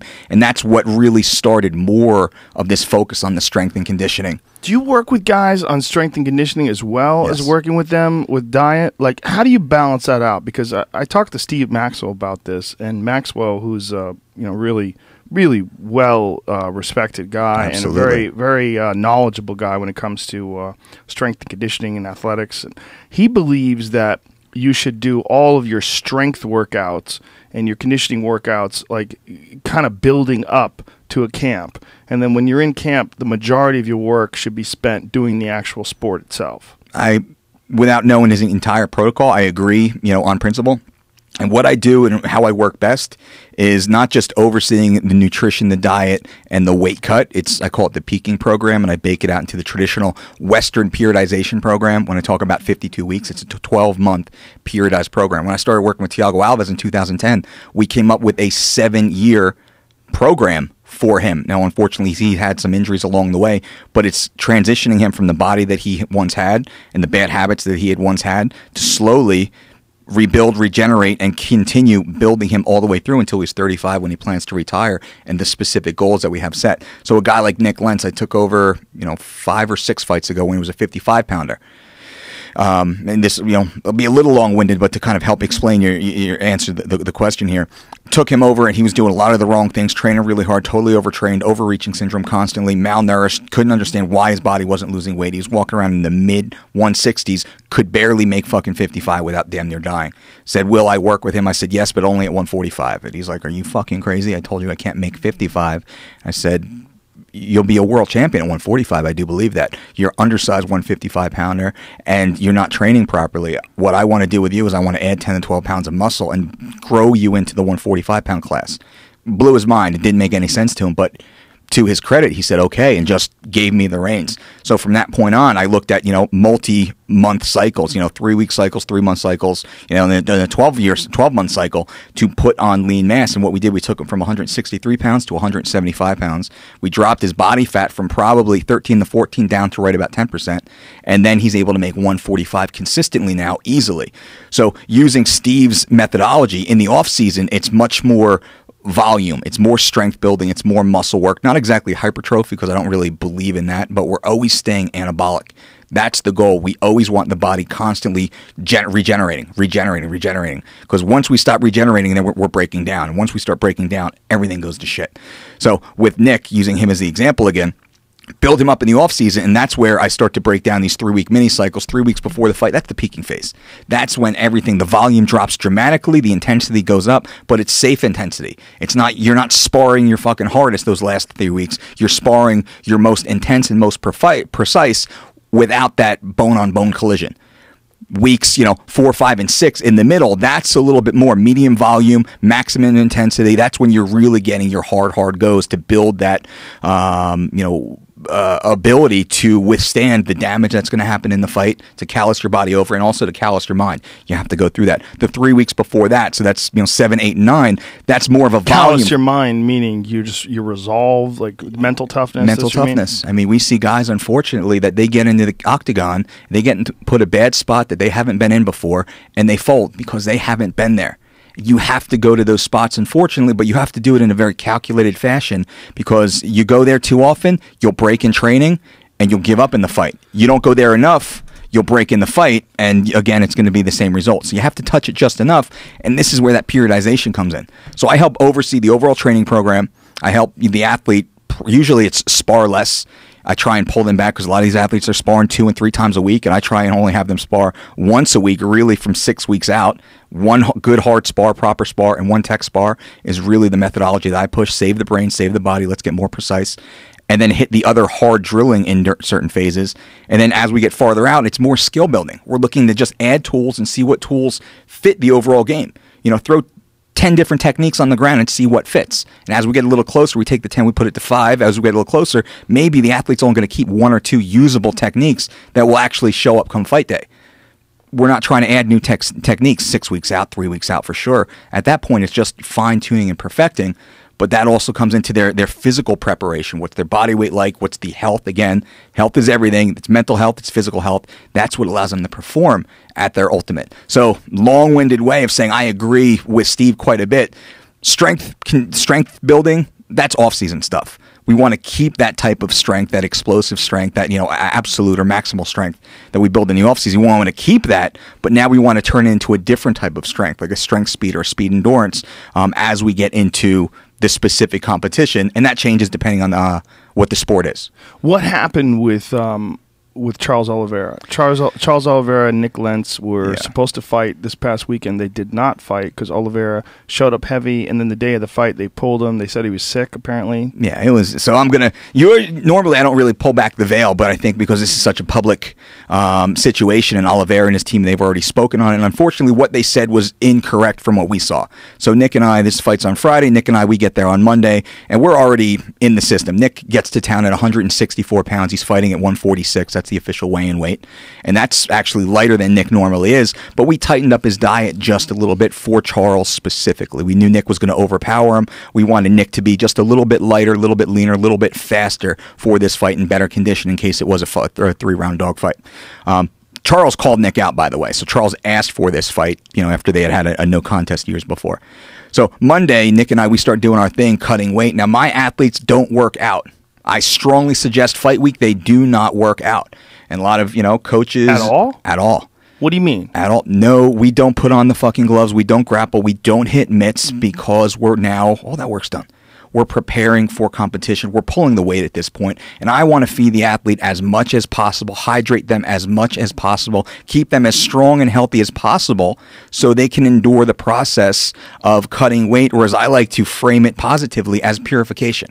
We're purifying the body as we go through this Monday, Tuesday, Wednesday, Thursday, step on the scale Friday phase, where the body's completely clean, pure, and we can just put the best possible nutrients back in. When you say no working out, you mean nothing? I mean nothing. I mean the most that we'll do, and I talk about that in 3 weeks to Shredded, what I did with Thiago Alves. This is a great, maybe we should talk about this next. Thiago's last fight, he weighed in at 171 the night before weigh-ins, using this new protocol that we're using because they're fucking healthy. We're not tearing them down during fight week. I build my athletes to the scale. Everybody else tears themselves down to the scale. I build my athletes to the scale. And it sounds counterintuitive, and a lot of people think I'm fucking lying or whatever, bro sciencing out. But no, this is the real fucking shit. So with Nick, what we doing? We don't work out. We're going downstairs to the hot tub, and we're just hanging out. He's playing his fucking, whatever video games, because he's a tech head. He's playing his fucking games. We're fucking chilling out to music. We're just shooting the shit like you would do with your boys, just hanging out in the hot tub for a little bit. Kamozi's coming down and hanging out with Ben Rothwell a little bit. We're just shooting the shit down there. Charles and his coach are in the fucking sauna on Monday in plastic fucking suits and sweatpants all goddamn day long. Nick and I were in the hot tub for a half hour just to break a sweat, drinking water the whole time. Eat beforehand, stay hydrated during, go upstairs and eat again. This is what we do, and that's what we did typically twice a day during fight week. Every time we went downstairs to the spa, which was beautiful at this hotel, Foxwoods, Charles was in the fucking sauna. Plastics on in the sauna, and they would pick him up, carry him out, and just fucking let him lay in the floor, and then they cover him with towels. So archaic, and this is what a lot of athletes do. Charles was an extreme example. Now, they're doing this on Monday? They're doing this on Monday, man. Fucking Monday. If you're doing that, maybe I can see athletes doing that the night before and the morning of. They're doing it fucking Monday and Tuesday and Wednesday. Now, we weighed in on Thursday. On Wednesday, and this is funny, so we're watching him just break this fucking kid. He's laying there in the sauna, just not moving, and he'd get up and, he'd do, and he'd kind of give us a thumbs up. He was a nice kid. Nothing bad to say about Charles. Nothing bad to say about his coach, but what they did was wrong. They broke him in the fucking sauna. Nick and I saw it, and we're like, high five. It makes our job a hell of a lot easier because Nick's fucking great. And, Nick's there. At one point, Charles comes in, sits in the hot tub at the very end, and he's looking at Nick, and Nick's just sitting there drinking water, shooting the shit.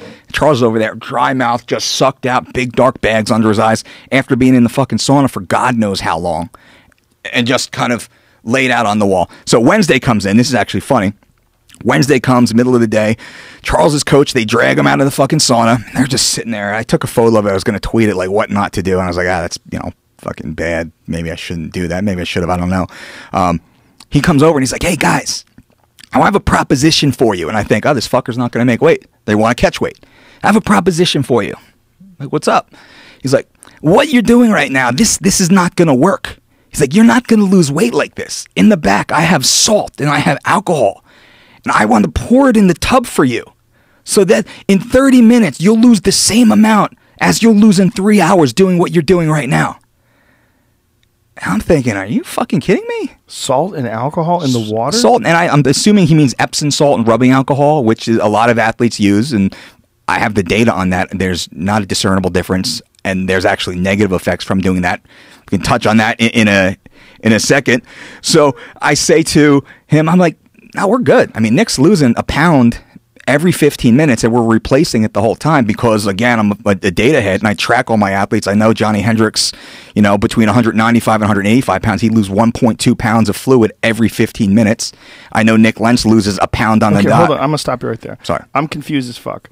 You make him lose weight, and then you put it back on. No, what we're doing is we're just training the body to sweat. To just have the water purifying. We're purifying, pushing out the toxins. Are you giving them, is it distilled water? Is it regular water? It's regular, purified water. Do they ever drink distilled water? No. There's some sort of a theory behind that, right? That you drink a lot of distilled water and it forces your body to release all of its electrolytes or something. And it leaches your body of all these healthy minerals, electrolytes and such, the distilled water. We don't do that because we're trying to preserve health. Again, we're not trying. So how do you get them to lose 30 fucking pounds? Speed up their metabolism through proper eating, proper meal size. They eat small and often. Usually it's, written down for everybody in the fucking world to read. Mm-hmm. It's small and it's often, and it's meals that we've targeted based upon their physiology from the weeks beforehand, meals and ingredients that suit their body, and they just eat consistently. We play with, carbohydrate timing. We play with, protein ratios. We keep our fat levels really high. We keep carbohydrates in the diet all on fight week. We keep sodium in the diet for the most part, most of fight week. We elevate and then lower, but we never drop completely. A lot of people, they just pull the carbs and they pull the salt and then they just fucking drink the distilled water. So how do you get Nick? He weighs in the week he shows up. He's 164. He's got to get down to 145, 146. Yep. How do you get him to lose that amount of weight in a week? We speed up his metabolism, which matters quite a bit. So he gets to town at 164. So you change his diet the week of? We change, usually it's 10 days out. What we do is 10 days out, we increase sodium, but not a dramatic amount. What I tell the athletes is add more salt to your foods, but not so much that it tastes bad. Just add more than you normally do. So let's say you're taking it the week beforehand. So 10 days out typically should be your hardest training session. Okay, because any more than 10 days out, now we're too close to the competition time, you might not be fully recovered and you're not going to perform at your best. So right about 10 days out, usually the Tuesday before the fight of the following week, that should be the hardest day. And then everything else, we start to pull way back. Light and medium workouts, much shorter intensities. Start to increase your sodium just a little bit. So you can taste it, but it's nothing that you don't like. Never too much that it's not good.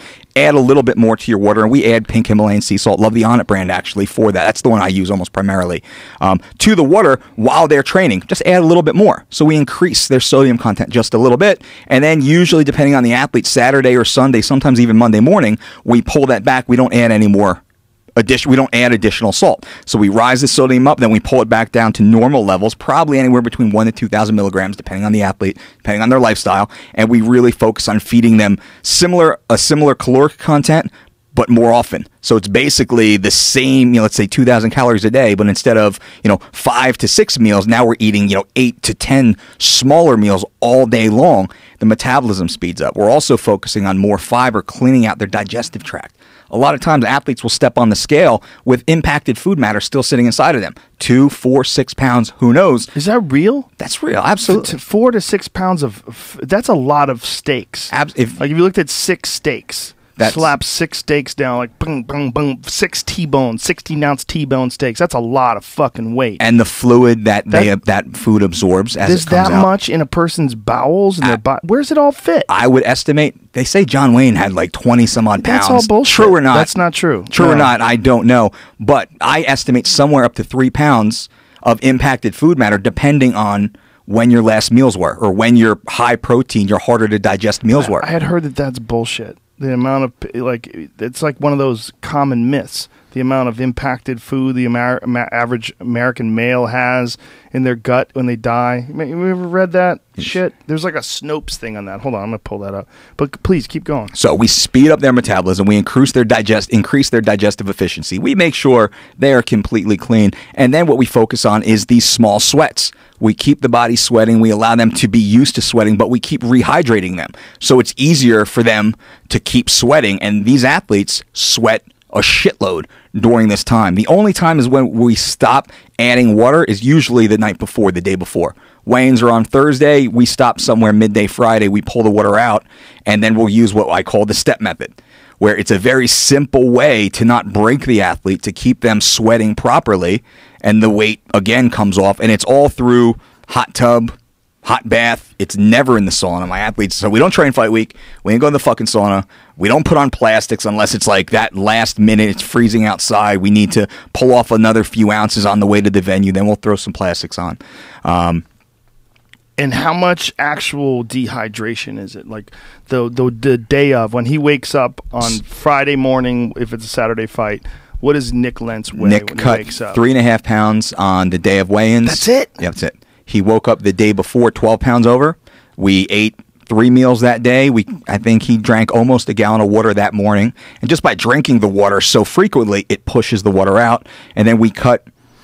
So he woke up, 146. I think he woke up around 150. He woke up at 158 the day before. He floated, 2 pounds off by the time we got to the tub later on that night. He went to bed at 150. So we lost about 6 pounds, and that's usually half. And that's a good estimate. The day before, we want to lose about half the night before. You're going to float 1 to 3 pounds typically, while you sleep. And then the next morning is usually 2 to 4 pounds. Wow. So it's very small, controlled, elimination of weight, and it's water weight. And he's still eating. He's never not eating. He's still picking. He's not having these big meals. But we go from meals to, kind of snack size to now it's handfuls, just to keep his metabolism moving, keep his body processing the food, keep pulling the nutrients, keep his blood sugar stable, keep his brain on, keep his mood elevated so he doesn't feel like shit. According to Snopes, John Wayne did not have that much impacted in his body, but Elvis apparently had a lot, but it's because he was taking drugs. He was impacted. He couldn't constipate it from the painkillers, right? But I've heard that too. That's why I wanted to look that up. Yeah. It's apparently it's like almost you would be in such incredible pain if you had that much food impacted in your bowels, which makes sense. So if you were to eat, how many pounds of food do you think the average dude eats in a given day? 200-pound guy. 6 pounds, 8 pounds, maybe 10 pounds of food. You wake up at 190, you go to bed at 198 or so. There's fluid in there, but you've pissed and shit out some. Do you account at all for biological variability? Like, does Nick Lentz have a different diet than, say, Thiago Alves? Yes. Does he? How do you know, like what to do for each individual guy? So we stick with the principles never change, and that's really the scientific base. The principles never change, but the individual application almost always does, and it changes with the same athlete from fight to fight because the athlete is never the same.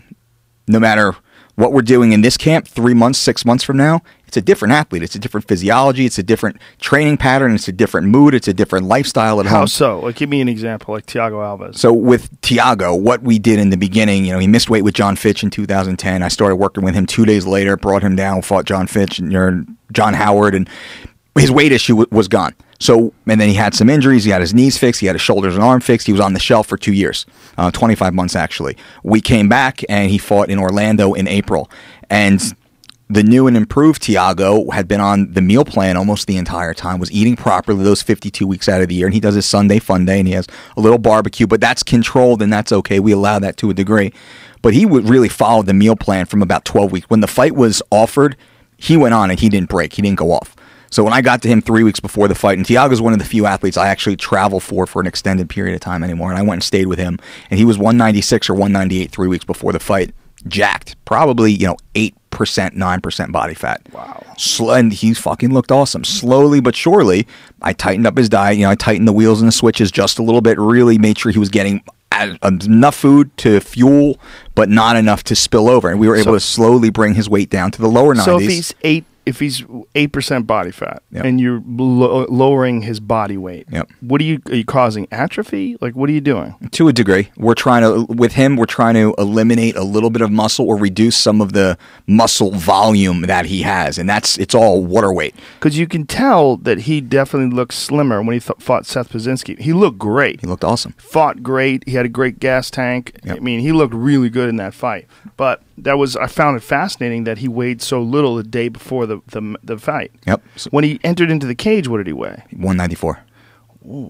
So how are you doing that? So pulling him down, the Right. same exact principle, different foods for Tiago than what Lentz ate. Tiago is much more of a protein and fat metabolizer. Nick Lentz is much more of a vegetable and produce metabolizer.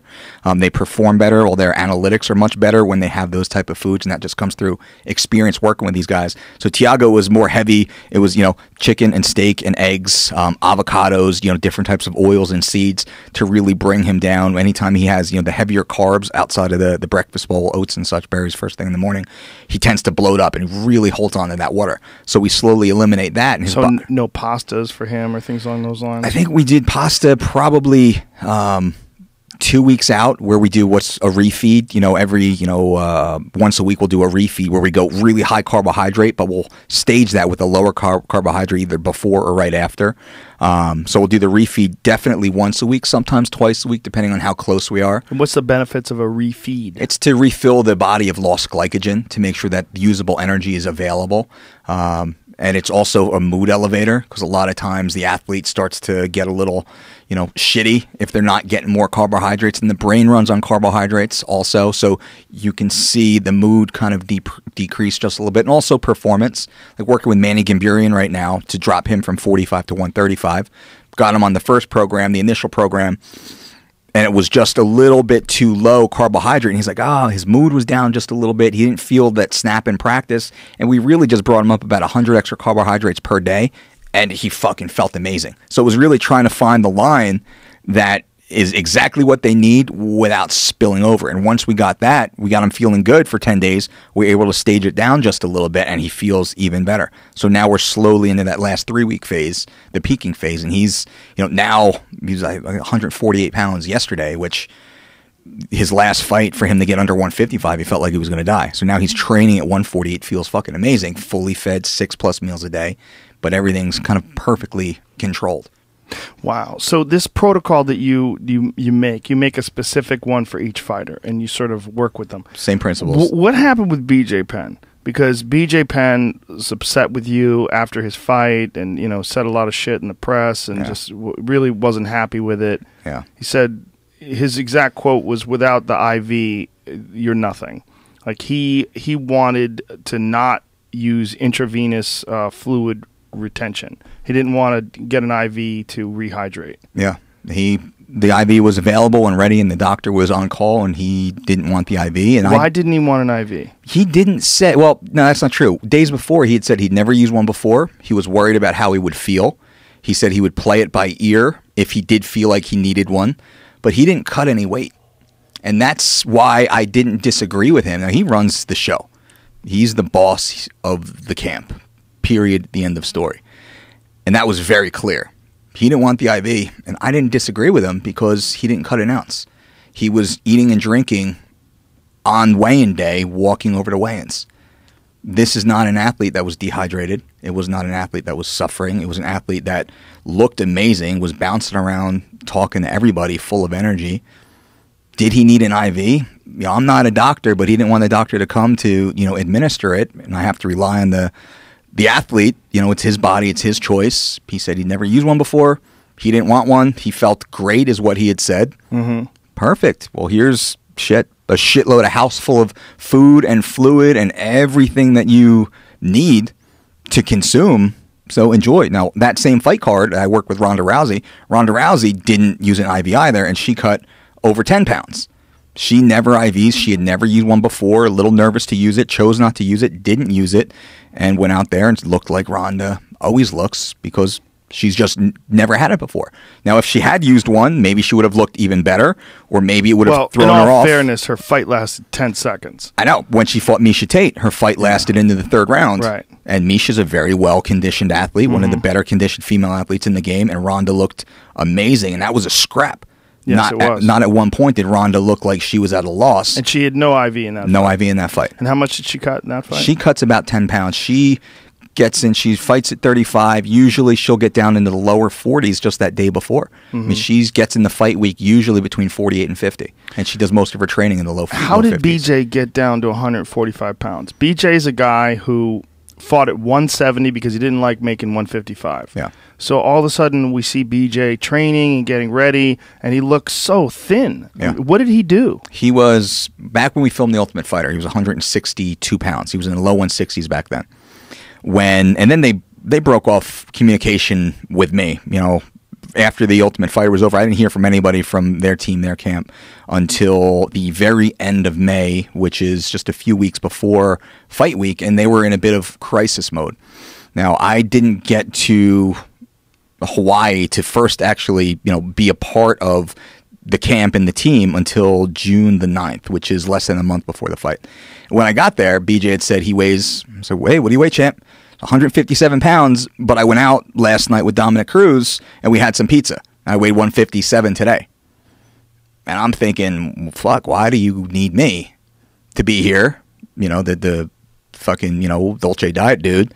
If you're 157 pounds, I mean, you're 10 pounds over what the weight class is after eating some bad shit. You're probably closer to 55, 54, I'm assuming. So it was an anomaly. It was really an odd situation. How did he lose the weight? You know, just eating a little more. He paid more attention to his food as he got closer to the fight. Those last couple of weeks I was there, I didn't prepare any meals for him. I stayed in a completely different location. He stayed in one area. I stayed a few miles away in another area. It was a weird situation. It was one of the oddest training camps I had ever been a part of, and I was there for less than 2 weeks physically in Hawaii and had very little influence, unfortunately. And I made some very strong suggestions, and I made, you know, very strong observations to members of the team of what I saw and what I am accustomed to and what I think would really benefit. Like, what did you have issue with? It was the training, you know, frequency and just the training frequency. Yeah, I don't believe it was enough. It wasn't training enough. That for all the other athletes that I work with, train much more often. And how often was BJ training? Once a day, but not quite every day. And the type of training was less. There was no, and then we'll just compare it to Frankie Edgar's team. Now, Frankie Edgar has Mark Henry there, who's a world-class striking coach. He has Steve Rivera there, who's one of the top wrestling coaches in the country. And then he has Ricardo Almeida there, who's one of the top Brazilian Jiu-Jitsu coaches, practitioners in the world. And then Frankie's got a shitload of, you know, UFC-level guys that he's training with on a daily basis. And BJ had none of that. He had a coach who was a nice man who, from what I understand, has no experience in boxing or coaching, you know, a professional athlete, certainly not at the world-class UFC MMA level. There was no wrestling coach there. And, you know, the top-level jiu-jitsu guys, of course, BJ, who's very accoladed, but his brothers were there, and it didn't seem like they had any influence as far as technical proficiency or strategy or, you know, game plan or training. And it was, you know, minimal. The only training camps there of, you know, training partners there of value were the two guys I brought in at the last minute, which was Nick Lentz and Mirsad Bektik. Now, Lentz left very, you know, he got there and he left because he didn't want to be there. He didn't feel like it was going to be a good training environment for him.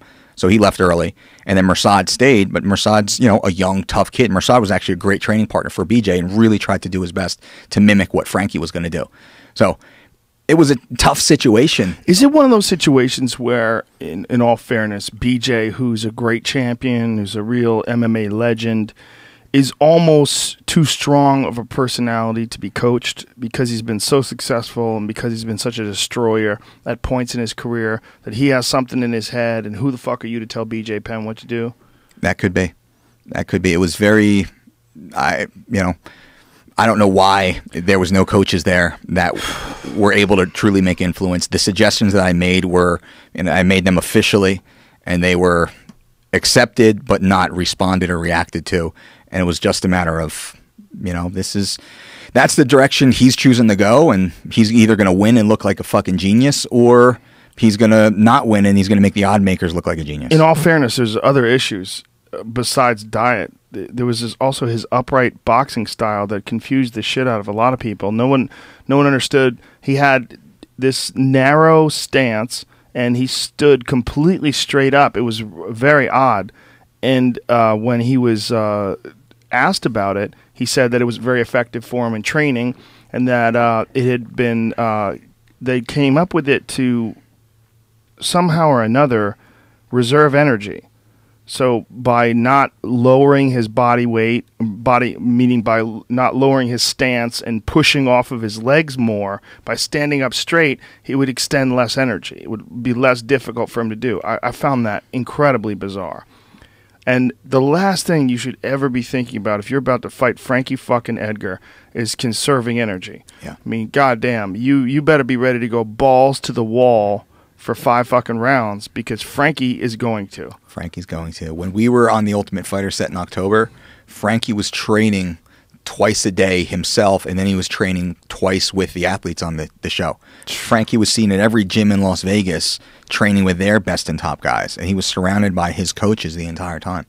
I mean, that's who Frankie is, and that's who I knew BJ was going to be competing against. BJ was at his best when he was at sorry to interrupt you, but was with the Marinoviches. Agreed. Yeah. Marinoviches and Jason Perillo was working on his striking, who was Bisbink's striking coach. Mm-hmm. And they were able to really put together great performances. Sean Shirk and Diego and Joe Stevenson. I mean, that was prime BJ. Amazing. I don't know why that there was the dramatic shift and change in training protocols and style. To see what he wanted to do, I guess. And that's he's the boss. Yeah, it's so hard when you're a fan of a guy like that, where you almost want to just be able to like get inside of his head, and just man, if you had a Matt Hume type coach, someone that you could completely listen to, someone that you trusted and respected enough to run your entire camp. This is the guy that's going to tell you what your strength and conditioning protocol is. This is the guy who's going to tell you what kind of sparring you're going to do. This is the kind of drilling you're going to do. You're going to do all this stuff that this guy says. Yeah. Like a guy like BJ Penn would almost be unstoppable. Absolutely. It's hard, man. It's really a fascinating sport in that this sport has evolved before our eyes, and we've seen the training like change and move and adjust. And it's one of the reasons why I brought up the idea of whether or not people have unreal expectations because of performance-enhancing drugs, because it's very confusing in a lot of ways. Everyone's sort of imitating the successful behavior that they see around them. Yeah. This guy uses ropes. He swings ropes around. I got to get some ropes. Yeah. This guy likes to fucking use a tire and a sledgehammer. Fuck, I need a tire. They're everywhere now. Yeah, I mean, that's what we see. We see everyone sort of imitating what's successful and what people have done successfully before them. And then there's guys like Fedor that confuse the shit out of everybody because he's throwing rocks and fucking, throwing punches with little hand weights, and that's basically all you ever see from him. Yeah. It's weird. It's a weird sport. And then it's not like pro football where you go back to the Jim Brown era and you change to today, you've seen 50 years of evolution, and it's all sort of culminated in the last couple of decades, and you see science and nutrition and strength and conditioning protocols have all sort of adjusted. But with MMA, it's not just running. It's not just moving left and moving right. At the same time, you're learning the 1,000+ possibilities of any jiu-jitsu match. You're learning the 500+ possibilities of any combinations in kickboxing.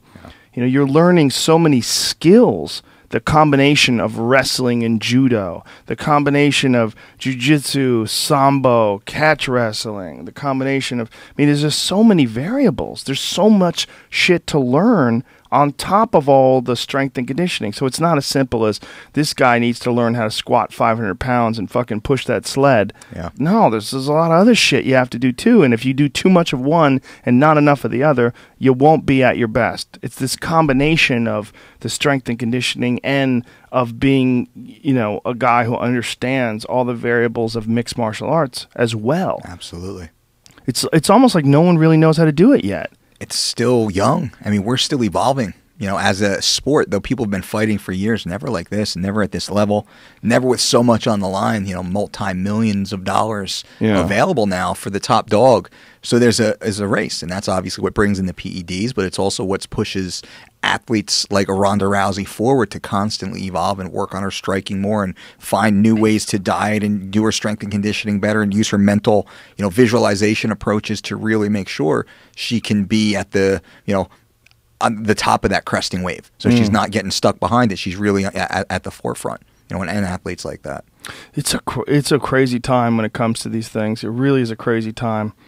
And the thing about the performance enhancing drugs, I mean, they exist in all sports, of course, but in MMA, it's almost like there's not enough time in the day to do everything. Yeah. There's so many different things that you have to be on top of that an athlete almost doesn't have the time or the physical resources, like their body can't do all the work that's required. And that's where periodization comes in. That way you're able to segment what we're going to be working on for this 3-week phase, and then we're going to work on something different but synergistic on the next 3-week phase, and we're slowly going to be the best possible version of ourselves at that time when we step into the octagon or step into the competition circle, and then it all starts over again, and we look to add more tools. One of the other things that BJ's camp said was that you kind of restricted the amount of food that he ate the day of the fight. It's not true.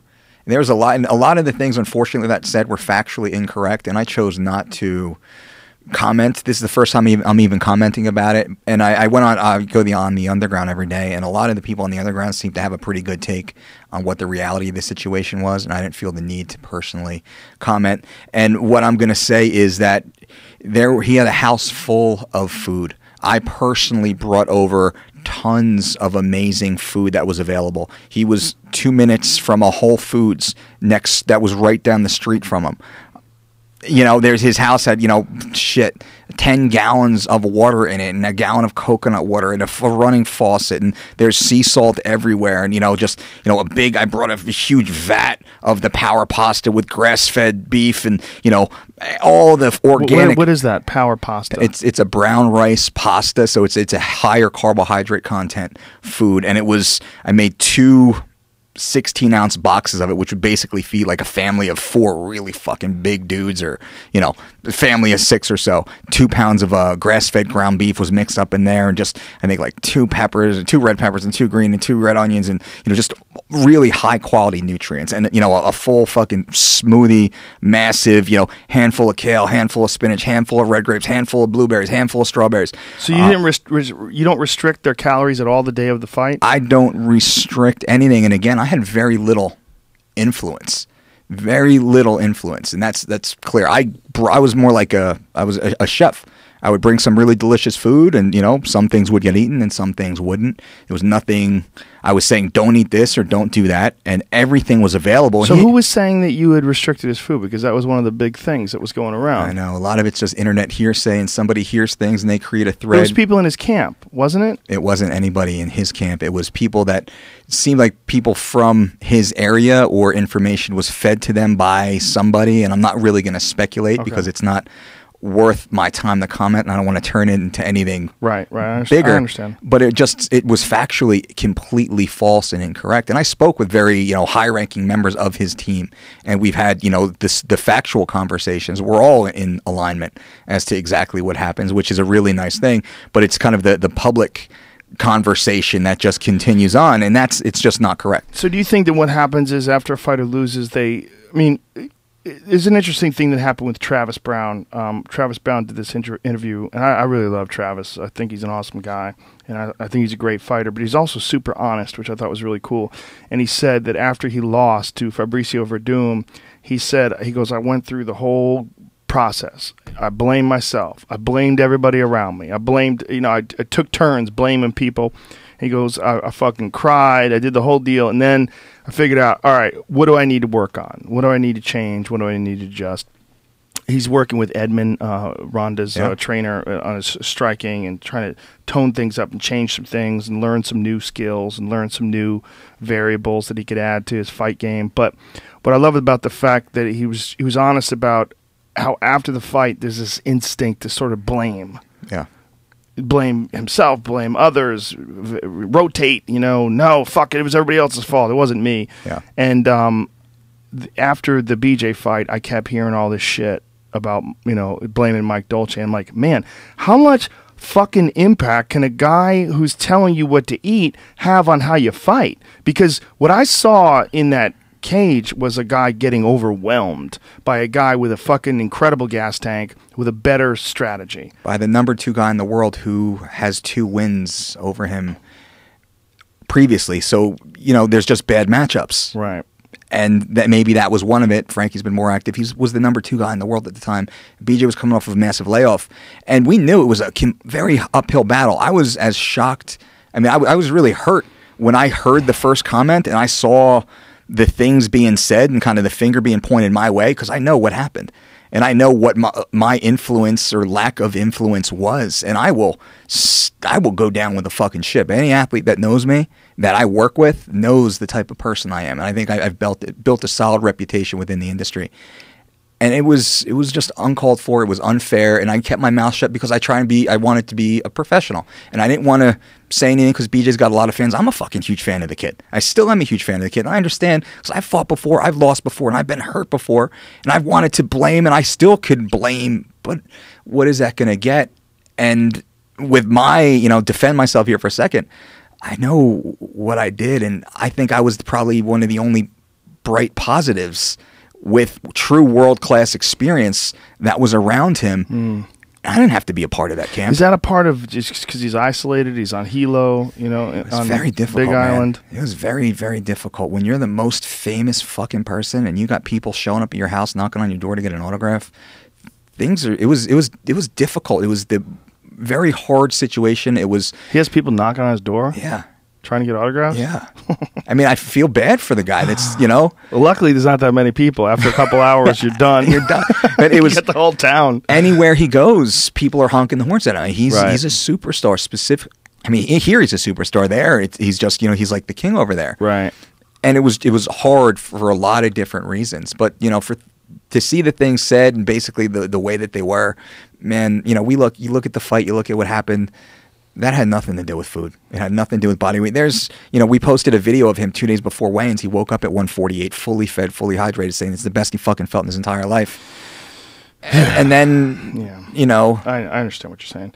I found it incredibly fascinating that you said the athletes don't work out at all the week of. And one of the reasons why is because I happened to be at Uriah Faber's gym this past weekend when TJ fought and when Danny Castillo fought. Yeah. And when I got there, Danny Castillo was working out the day of the fight. He was hitting mitts with Dwayne. Yeah.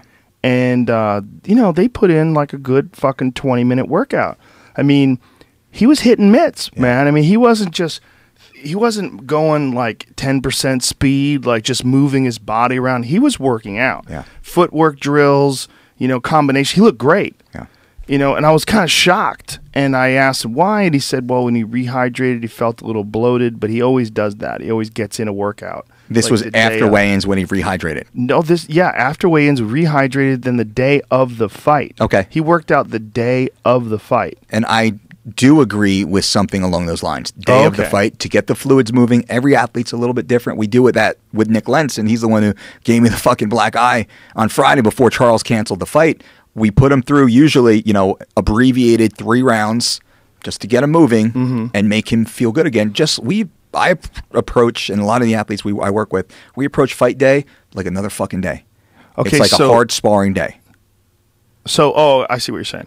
So you treat it like as if he's just going to do some hard sparring that day. So when you have him work out to get the fluids moving, as it were, what's the idea behind that? Is that like the rehydration process, the IV and everything like that? You want everything moving through the body? To make sure everything's working properly so there's no surprises, but we're not overworking the athlete. We're warming them up. And then we're just cooling them right back down again, making them a big part of it is also it's building confidence because they go through the weight cut process and sometimes you feel a little shitty and you're like, fuck, do I still have it? I felt like shit yesterday. I felt weak yesterday. God, he looked so big yesterday. And you get in there and they feel, obviously Nick weighs in at 46 and he was probably 46 closer to, 65 the very next morning and felt like a fucking machine. And he left that room with a smile on his face like, I'm going to fucking kill this dude. What do you do when it comes to guys like heavyweights? Most heavyweights, in my opinion, I'm not saying that they should cut weight, but they should all be fighting somewhere between 10 and 12% body fat. The chubby heavyweights with the fat belly, that's a lazy athlete. What about Fedor? Fedor? What about Fedor? Fedor could have been better, I believe. What? He could have been. God forbid he could have been better. What about Kane? Kane looks a little fat, I know. but he's a Kane monster. Could be, look at Daniel Cormier. Yeah. I mean, these guys, just because you compete in an unlimited weight class or nearly unlimited weight class, doesn't mean you can have an unlimited body weight. What's the proper body weight for performance? For most athletes, it's somewhere between 8 to 12%. Is there a proper body weight for a heavyweight as far as like when you get too heavy, you're dealing with gravity, you're dealing with mass that needs to have blood pumped through it? Because isn't the one variable that's not very different in people the size of your actual heart? That the heart tends to be similar in size, slight variables, more similar in size. So like a guy like Bigfoot Silva, Yep. or Brock Lesnar's a better example Yep. because Bigfoot actually has gigantism, is a real Okay. issue. But Brock Lesnar, an enormous giant, and then a guy like, say, Chris Carriasso, who's Yeah. fighting for the flyweight title. Yeah. Their heart is probably way more similar in size than any other part of their body. I would agree with Except that. maybe their cock. I don't know about that. I just Maybe. throw that out there for some Or reason. Chris is bigger, I don't know why probably. I say that. Maybe he's got a giant Jesus. hog. Kid's got balls. I'll tell you that. But bump. Tough guy, Chris Carriasso. Yeah. Interesting fight coming up. But my point being, is there a number where a heavyweight like shouldn't like a lot of people think the most effective weight is somewhere around 240. For a heavyweight. And I agree. And I think they think that because that's what Kane is. That's what You Kane is. know? But Kane eating proper, and he's the fucking dominant champion of the world, so I'm not saying he should do anything, but there's no reason why any professional athlete should be walking around with excess non-functional weight. And a lot of what's floating around Kane's midsection are athletes like Kane, and he's one of the better conditioned. But without that 8, 10, 12, 16 additional pounds, how much faster would he be? Force production would probably be very similar, unless he really sits down on a single punch or one single blast. But he'd probably be faster. He'd probably be more agile. He'd be more capable of scrambling. He'd be able to do a few more things with no loss in strength. So you think if he got down to about 230 and lowered his body fat to about 10%, he'd be even better than the best heavyweight ever? I believe so. I mean, I don't know if Kane's the best heavyweight ever, but in my opinion, it's between him and Fedor. There's two best heavyweights of all time, in my mind, Yeah. and they're Kane and Fedor. Yeah. Look at Tyson. Add 20 pounds of fat to Tyson. What happens to Mike Tyson? He no longer becomes one of the most dominant heavyweights in the world. Is that true, though? I mean, I don't know about that, man. Like the Tyson that knocked out Larry Holmes, you put on 10 pounds on him, he's still going to fuck Larry Holmes up. Put 20, but is he still able to cover that distance? Is he still going to have that fast twitch movement for 8, Right. 10, 12 rounds? First 3 rounds, everybody looks like a fucking monster, you know, in boxing. Or first 5 minutes in MMA, first round, everybody can move really quick. But then as time goes on, that gravity starts to pull on you. But okay, in response to that, the two guys that we were talking about, both Kane and Fedor, are both guys that had high body fat who are known for their high output and their long fights with incredible endurance. And they could have been better. Is that really true, though? I believe so. Is it possible that carrying around a certain amount of fat aids your endurance? Is that possible? Absolutely. But what would that line be? Just and me visually, I'm not in their camps. I don't know. So Right. we're just kind of throwing shit at the wall right now. I say, and all the athletes, just experience, we're going to throw some bro science out there right now. 8 to 12% body fat. For the heavyweights, closer to 12%, not down to 8%. You know, for the lighter guys, 8% or so makes more sense. When Fedor was at his prime, Yeah. what do you think his body fat was? He held a lot of fat in his belly, but there's some fights where you could see veins running through his shoulders and arms. You know, he had rather skinny legs, so he was kind of ass heavy and, you know, stomach oblique heavy, and that's where he was carrying a lot of the weight. What was it? Probably, you know, 14 to 16. Did you ever talk to him? You ever find out what his diet was or anything? I would love to. I'd fly to fucking Russia to find out what's going on with that guy. I think when he's just he was a at his tough best. prick. Well, certainly there's skill Yeah. involved. I mean, he had tremendous Not calling him judo, a prick. sambo skills. Yeah. Yeah, I know what you're You saying. know. I mean, without a doubt, he had incredible mental toughness, and his ability to perform under pressure was fantastic. there was a lot going on there. Yep. But I would also like to know what his actual training protocol was. I mean, you got to see those highlights when he did Strike Force of him working out and stuff, but you don't know what the fuck that is. I don't know what they're You know, a lot of times guys would just, you know, they'll tell you, all right, hit the bag for our promo, and, you know, you'd have him fucking throw casting punches at the bag. You don't really know what is he actually doing. Yeah. What's his actual training? And most of that stuff on TV, it's mostly fake. Most of the athletes, they don't run with the fucking parachutes. They don't do a lot of that that type of training. I call it sexy training. It looks awesome on TV, but that's not really what they're doing on the daily. And the higher level athletes really train very basics. They focus on the basics. You know, they get really good at the fucking basics, and they start adding some higher level technique. Same thing on the strength and conditioning side. Well, Matt Brown does a lot of really wild shit, man. He does a lot of really wild strength and conditioning shit. Do you work with him at all? The Immortal Brown? Yeah. No, I don't, unfortunately. We've played with it, and we were cast members on the Ultimate Fighter years ago. We're still buddies, but I haven't worked with him specifically. I'd love to down the road, though. I think that'd be a fun part of my career. Yeah, he's a guy who I've seen some of his workouts. They're fucking brutal. He does a lot of really unorthodox stuff, a lot of crazy lifts, deadlifts, and all kinds of. Obviously, a very thin guy, but obviously very physically strong. We've trained together, you know, even after the show. Matt's strong as hell. He's a lot stronger than he looks. He looks like that thin, lean guy. He's fucking strong. When he gets his hands on you, he's like granite. Yeah, I mean, as we're talking about this and talking about different styles and different people's training, it is interesting that there's no one answer. Like, this is what you have to do. In order to, you know, do X, you have to start out with, you know, Y and put in, you know, W, and there's no answer, right? It's like everybody has to figure out what works well for them. Yep. And when you see guys like readjust and rebound and try to reassess their career, like Overeem is a perfect example. Overeem is now at Jackson's, and he just fought against Ben Rothwell and got knocked out in the first round. Looked great for a little bit until he got clipped. Yeah. But you know, he was doing things a lot differently, throwing those oblique kicks to the knee, which a lot of people don't like. They're upset about that. I don't like those either. Yeah, it's a weird technique. Because you're not supposed to attack the knee itself, right? Isn't that what's the story? What the rule is. I think it's like within an inch or two of the knee, depending. I forget the exact rule now, but nobody calls you on it. I haven't seen it. If you throw an oblique kick an inch over the knee, no one's going to say, hey, don't attack the knee. Nope. Especially when you're lying on your back and you're throwing up kicks. People throw them right at the knees, and no one says a word. Yeah. You know, like when Funaki and Hickson Gracie fought. Yep. You know, remember that? Hickson fucking blasted him right in the knees off of his back. It's interesting, man. You look at like Eddie's style of jiu-jitsu versus the Gracie style, or bang Muay Thai versus Duke Rufus. You know, it's like different philosophies, different approaches, but they all fucking work really well. And if you speak with Dwayne, he's going to say, "No, this is the system." Right. And you're going to say, "Well, he's got it." Right. And then you'll watch Pettis fight, and you'll.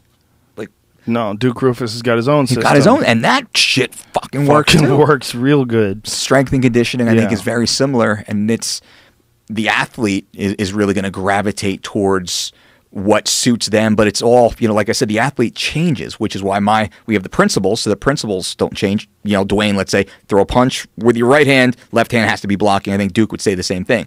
But the individual application, that's where it changes on the individual basis per athlete, per time they compete, or on different athletes. So the principles are always the same, but we always have to evolve the application. I'm sure just like Eddie's doing every night he goes in the gym, he's like, oh shit, I saw this fucking white belt do something that just totally killed the black belt's move.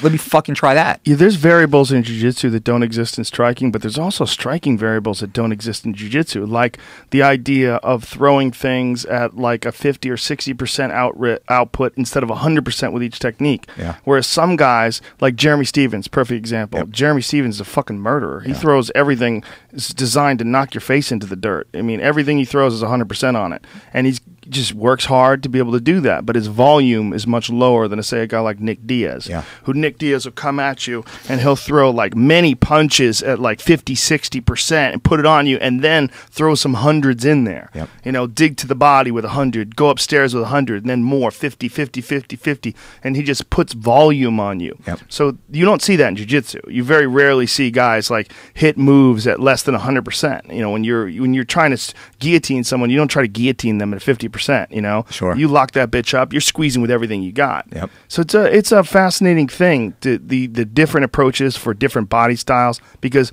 some guys also, they don't have, like Dominic Cruz, great fighter, great athlete, great champion, does not have that sort of one-punch Jeremy Stevens power. He just doesn't possess it. He doesn't have the body for it.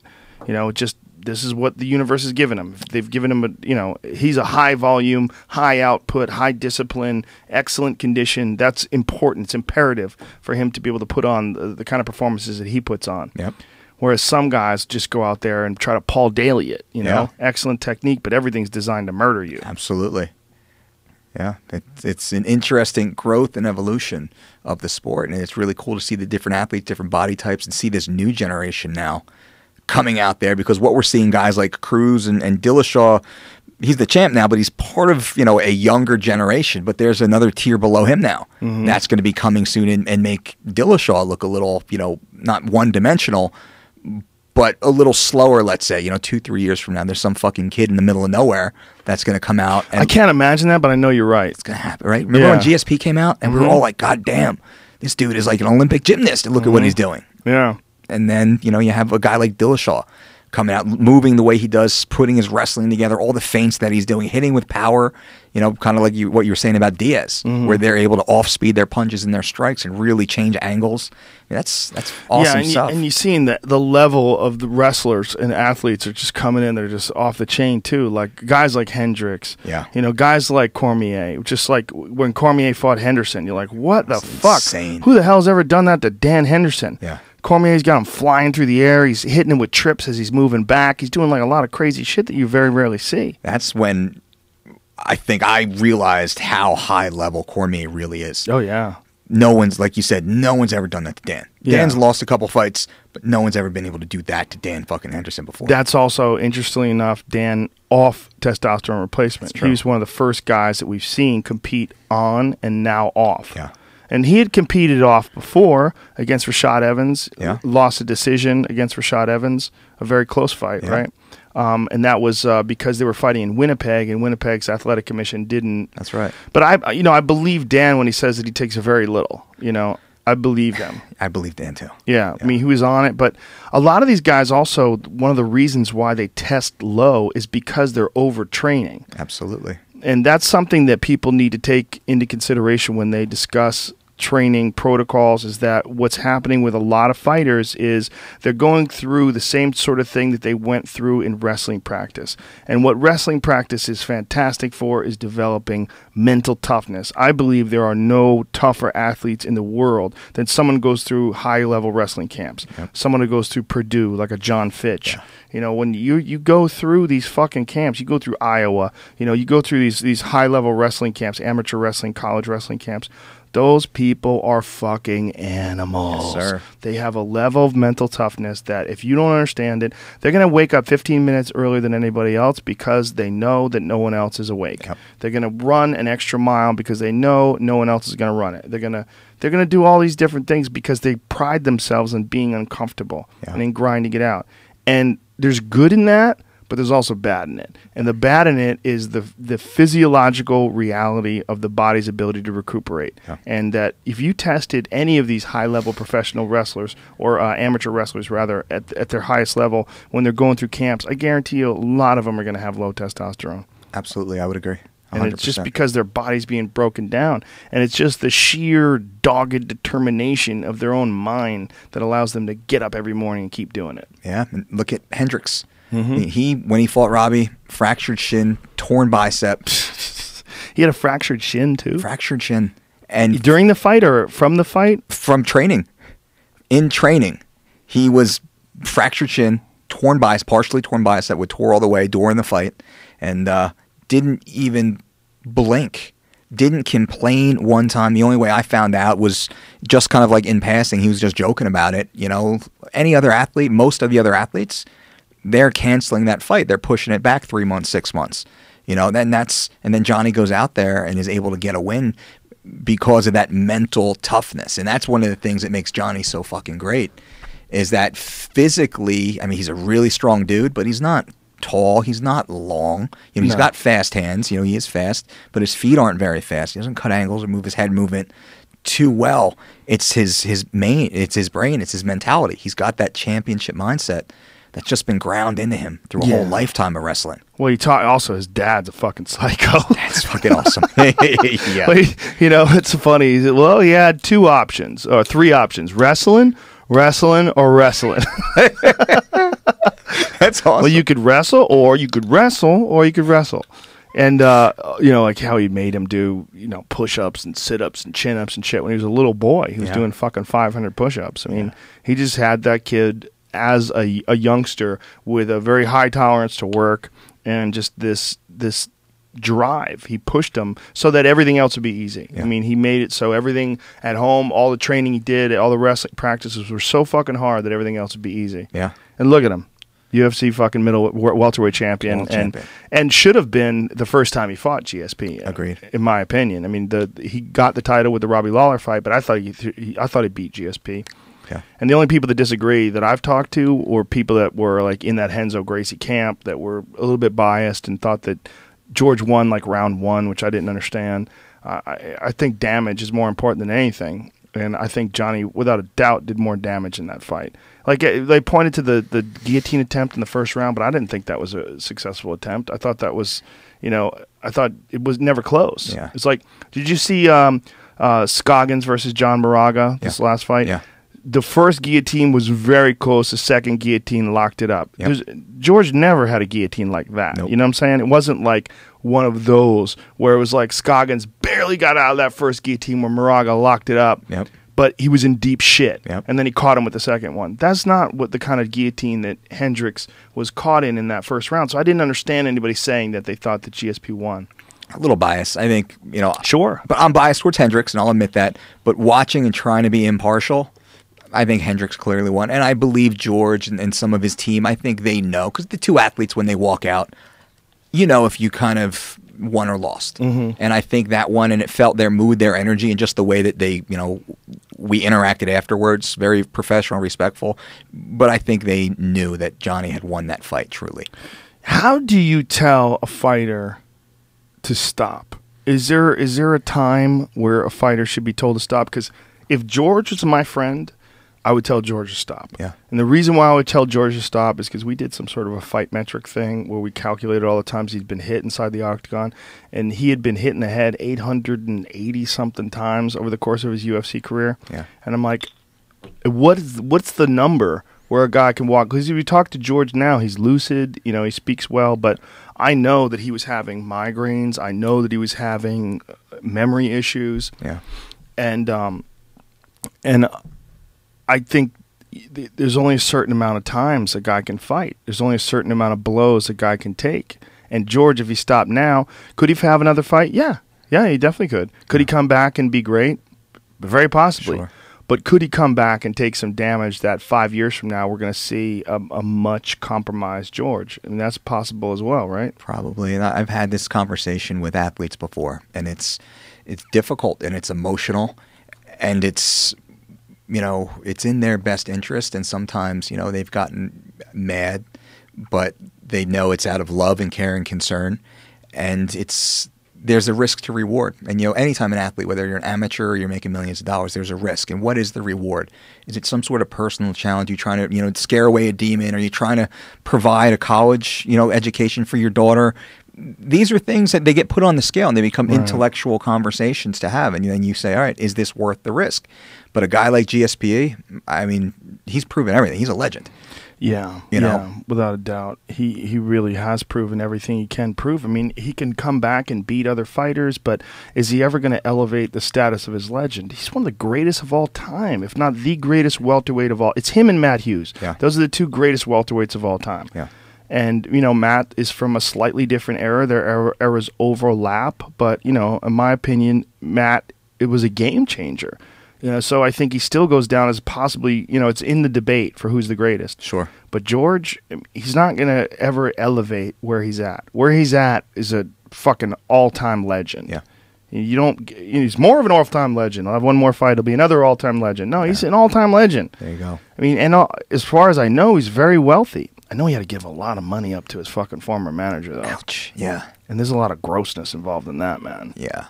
I'd spoken about managers recently, and it kind of got spun the wrong way. I don't know if you heard anything. No. What'd you say? Talking to Ariel. I said, and the quote, so I hope nobody out there is going to quote this out of context, was athletes need to fire their managers and hire attorneys. And it wasn't meant to be that every athlete needs to get rid of the manager, because I said there's some great managers out there.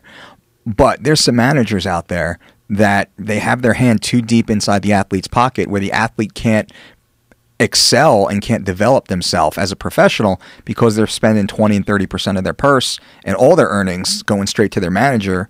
And then the athlete has to pay for an attorney to come in and do contract review. Then they have to pay for an agent to come in and bring in sponsorship. Then they have to pay a striking, jiu-jitsu, wrestling, strength coach. Then they have to pay their income taxes. Then they have to, put food on the table for their family. And, at the UFC level, where these contracts are much more strict, and that's really what I was talking about. It was during the Kelvin Gastelum comments, was at the UFC level, there's not a lot of negotiation room for most. It's more of contract review, legalese, and, some of the managers came out and they said, they were pissed at me. And I asked all of them specifically, I said, how many of your clients have come to you because their manager fucking sucked? And they're like, oh, well, shit, a bunch. That's what I'm talking about. Well, maybe you're awesome. But at the same time, these athletes, they need attorneys to really look at the paperwork. And yeah, there's a building phase, and you're getting them information, or you're getting them notoriety and such to get to the UFC level. But because you get them there doesn't mean that you should stay there. And a guy like Mike Pyle, he fired his manager a few fights back. He talks directly with Joe Silva. He does all the negotiation. He gets to keep all of his money. He makes more money now. And he hires an attorney to come in and do the contract review and such on a per-hour basis or a per-contract basis. He speaks very openly about this. He's one of the guys who's in the UFC, and he's one of the higher-paid athletes out there doing it. Well, obviously, I love the UFC. Obviously, it's a huge honor for me to call the fights and to be a part of the organization. But I think the only way that the UFC is ever going to satisfy the athletes. I mean, the only way the athletes are ever going to be in a situation where they're completely, totally happy with what they get paid is if they're at the top of the heap. Yeah. I mean, when people compare it to Floyd Mayweather, like Floyd Mayweather made X amount of money. Do you know how many fucking people are Floyd Mayweather? One. Yeah. It's Floyd Mayweather. Period. And everybody else who fights him, they take a drastically reduced purse, and they're super lucky that they get that. Yeah. Like whatever Maidana got for that first fight, $1 million or something like that. Biggest payday of his career. Yeah, right? And by the way, that's not what GSP get for fights. GSP got a lot more money than that. Yeah. And GSP, as big as he was, is never the draw that Floyd Mayweather is. Floyd Mayweather is a draw internationally, nationally. He's gigantic. I mean. Yeah. The amount, and he's also the promoter. I mean, he's got a lot of shit going on. Unless a fighter becomes a part of a promotion, I mean, it's just not the same thing. If the UFC, like when Oscar De La Hoya was Golden Boy Productions, and when he was fighting as well and making insane amounts of money in that. Sure. There's only one Oscar De La Hoya, and there's also the UFC, like it or not, and I love it. They're essentially the number one game in town. Yeah. And it's not like there's a close number two. Yeah. Whereas Bob Arum, Golden Boy, there's all these different promotions, the Money Team. There's a lot of different promotions when it comes to promoting fights. Whereas the UFC is like there's Bellator. Bellator's not bad. They're on Spike TV. They're doing real good. I'm a big fan of Scott Coker. Yeah. I'm a big fan of Spike TV. But the reality is there's a goddamn huge... Who the fuck is the UFC heavyweight champion? Cain Velasquez. Who's the Bellator heavyweight champion? I don't even know who he is. Either, yeah. I don't know who it is. I know... Was it used to be Cole Conrad? Was he... No, maybe not even. Was he? But he retired because there was no money. Ben Askren used to be the welterweight champion. Yeah. Now, who's the welterweight champion now? No idea. Is it Lima? Is it Douglas Lima? God, I couldn't tell you, man. He's I think world he won class. on leg kicks, right? Was he the one? Maybe he did. I mean, I know he wins a lot. He's world class without a doubt. Lima could compete with, in my opinion, everyone else in the world.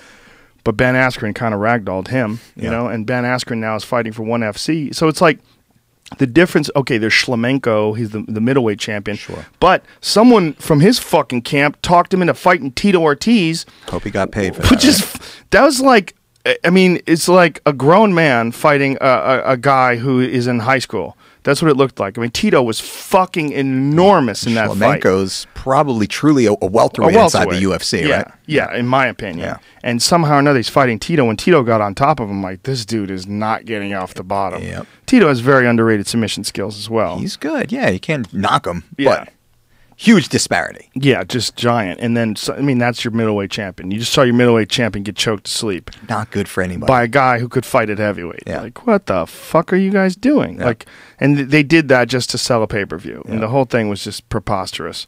And I think that, you know, unless that changes, there's the amount of money fighters get, like, it's not going to be the level that you're going to get in boxing until boxing in the UFC. I mean, until there's maybe it'll be one of the new champions. Maybe it'll be Ronda Rousey that gets her first $50 million, because she kind of has that transcendent appeal. Sure. I mean, she really is sort of transcending this sport. She's the biggest star right now in MMA. Sure. And it's because of what she does outside of the octagon as much as she does what she does inside. And that's something I try and talk to athletes about, the athletes that I have the ability to influence. And that's what I see other athletes do. A guy like Alan Belcher.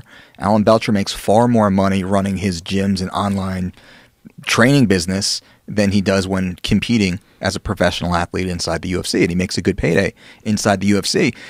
And the athletes, they need to understand that they're as big or as good as they want to be, and they can certainly build their brand in areas like yourself. You find areas that you enjoy and that you're good at, and or you're not good at yet, but you want to be good at, so you bust your ass to push your way into that field and that niche.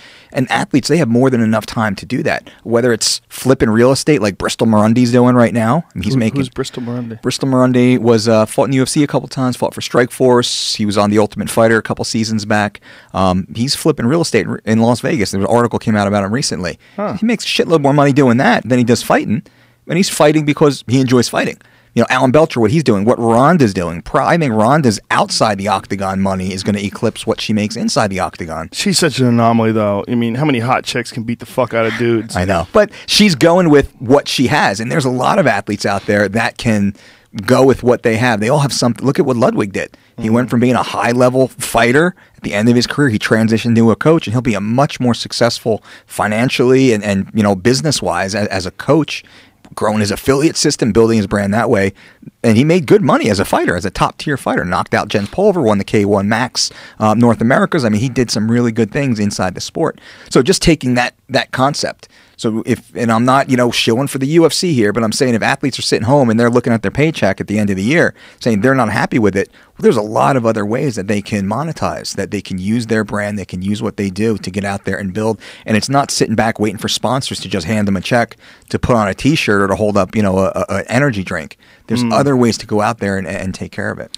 Yeah, it's tricky for fighters to find that and sort of explore that while they're also trying to improve their skill set, improve their conditioning, and also to have the energy to do it. Yeah. People are fucking exhausted after they're done training. Yeah. You know, at the end of the day, they're just like, oh, Christ. Absolutely. It's hard to think of, I mean, I don't know how fuck Ronda does it, but that chick never runs out of energy. I mean, she's just a dynamo. Yeah. And that's also one of the reasons why she's so damn successful. Not just outside the UFC, but as a fighter. You know, it's because she has that fucking rah, whatever it is inside. I don't know why I did that. Rah.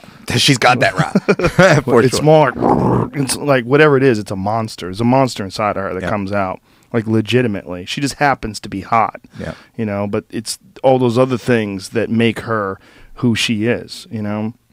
And it's hard for people to find that. She also has that sort of personality, that polemic, you know, sort of like, she's a controversial figure. Absolutely. She's, naturally, she's naturally a fuck you bitch. Yep. Like, that's her. Like, all that shit she did with Misha Tate on the show, or people are like, she's fucking crazy.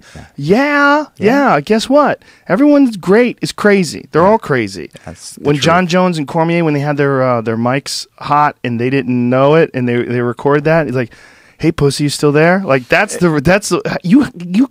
Guess what? That's what you get. Yep. That's the kind of you want a guy who's That's a fucking awesome. destroyer like John Jones. You're gonna get that guy. Yep. That's what you get. Those are the type of guys that win world titles. Those are the type of guys that become the youngest ever UFC champion. There you go. Those John Jones type characters. I mean, they're not. They're naturally controversial. Absolutely. They're not like the rest of us. Yeah. Fortunately or not, that's what makes them special. I agree. But I don't know why John is not more loved or popular than he is. I don't understand it, because in my opinion, I will never miss a fucking John Jones pay-per-view. Hell yeah. And I would think that anybody who, like, I've heard people say, oh, he's cocky, oh, he's this, and I wonder what the fuck is going on with that. And I'm going to throw this out there. I'm just going to say it. I wonder how much of it is racism. Oh, wow. I really do. You went there. I did. Bam. I did. Uh-oh. You know why? Because I think they look at him as this cocky black guy.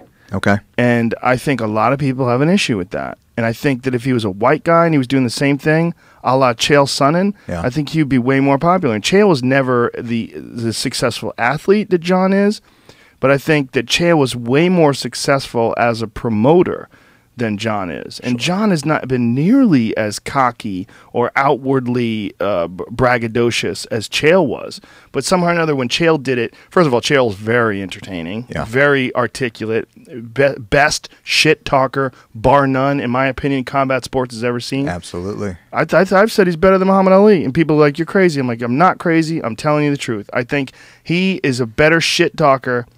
As a fighter, no, not the best fighter. But as a shit talker, I think he's one of the most articulate, funniest shit talkers ever. Yep. I mean, I really do believe that. Do you think Chael resonated with the public because we all knew or felt in the back of our mind that he wasn't truly serious? Maybe. And we were appreciating his art, his skill of doing it, where with John we think, Yeah, maybe. he's serious about this, isn't he? Maybe. And I'm a fan of John, like you. I'd love to watch that guy fight. Yeah. He's a super, and I think he goes through a couple more wins and beats some tough guys. If he beats Cormier, he will become the Ali of our sport. He has that type of young, brash, outspoken outlook, and I want to see the next, chapter 2 or the second act of John Jones, and then the third act. I'm really excited as just a fan of the sport to follow his career, follow his arc, and I'm friends, with Cormier, of course, also, so I'm not going to pick a horse in that one. But it'd be really interesting to see how John goes. It is, without a doubt. I always found it odd when everybody would get upset at him and say that they didn't like that he's cocky or that he's just like, he's 25 and he's the UFC light heavyweight champion. He's the youngest ever UFC champion. He destroyed Shogun to win the title. Yeah. And I mean destroyed. He threw a flying knee and hit Shogun on the chin 5 seconds into their fight. I mean, John Jones is a motherfucker. Yeah. Period. He's a motherfucker. But for whatever reason, people have had an issue with that. I know I'm going to get a bunch of hate tweets. Fuck you, you fucking bullshit. You fucking, what do you got, white guilt? Calling out racism. That's okay. I'm still reeling from the fucking pro wrestling fans mad at me for the last episode. Not really, folks. Doesn't bother me. Pro wrestling fans are really mad at me because my friend Tony Hinchcliffe was on. I was mocking him and joking around about pro wrestling. I really don't, just for the record, I don't hate pro wrestling at all. And I loved it when I was in high school. Sure. When I was in high school, I was a fucking huge pro wrestling fan. Me and my friend Steven Arduino, we would get together and we were on a wrestling team together. We'd always joke around about being Superfly off the ropes. I was a huge wrestling fan, but I was 14. Do I watch it today? No. But I understand, appreciate it. I was busting my friend Tony's balls because it made for a fun podcast, but the fucking wave of misspelled hate tweets that have come my way. Holy shit, folks. Relax. There's other things to be upset about, okay? I'm not really mad at you. Settle down. But I'm probably going to get an equal amount from the Aryan race. There you go. Mad at me for defending John Jones, the cocky Negro. You know, look, I think that I really think there's something to that. I think people want a guy who is so physically gifted and young and brash and black and rich. They want him to have more humility, or fake humility, as it were. And I think John's trying that a little bit. That's one of the reasons why Cormier was like, "You are so fake. Like, you're so fake." Yeah. Like Cormier was saying that to him because they think he's trying to counteract how people feel about him. It's got to be hard to be that young and successful and still emotionally developing. I don't want to say immature, but he's still learning to be a man, right, in his own skin, and to have that type of success. So he deserves to be fucking cocky for what he's accomplished. No doubt. Well, it's inevitable that he's cocky. If it's almost impossible not to be at that age and at that level of accomplishment. I think everyone is evolving. Yeah. I mean, you evolve till you die. You change and grow and learn. If you're not, you're stagnant and you're rotting away.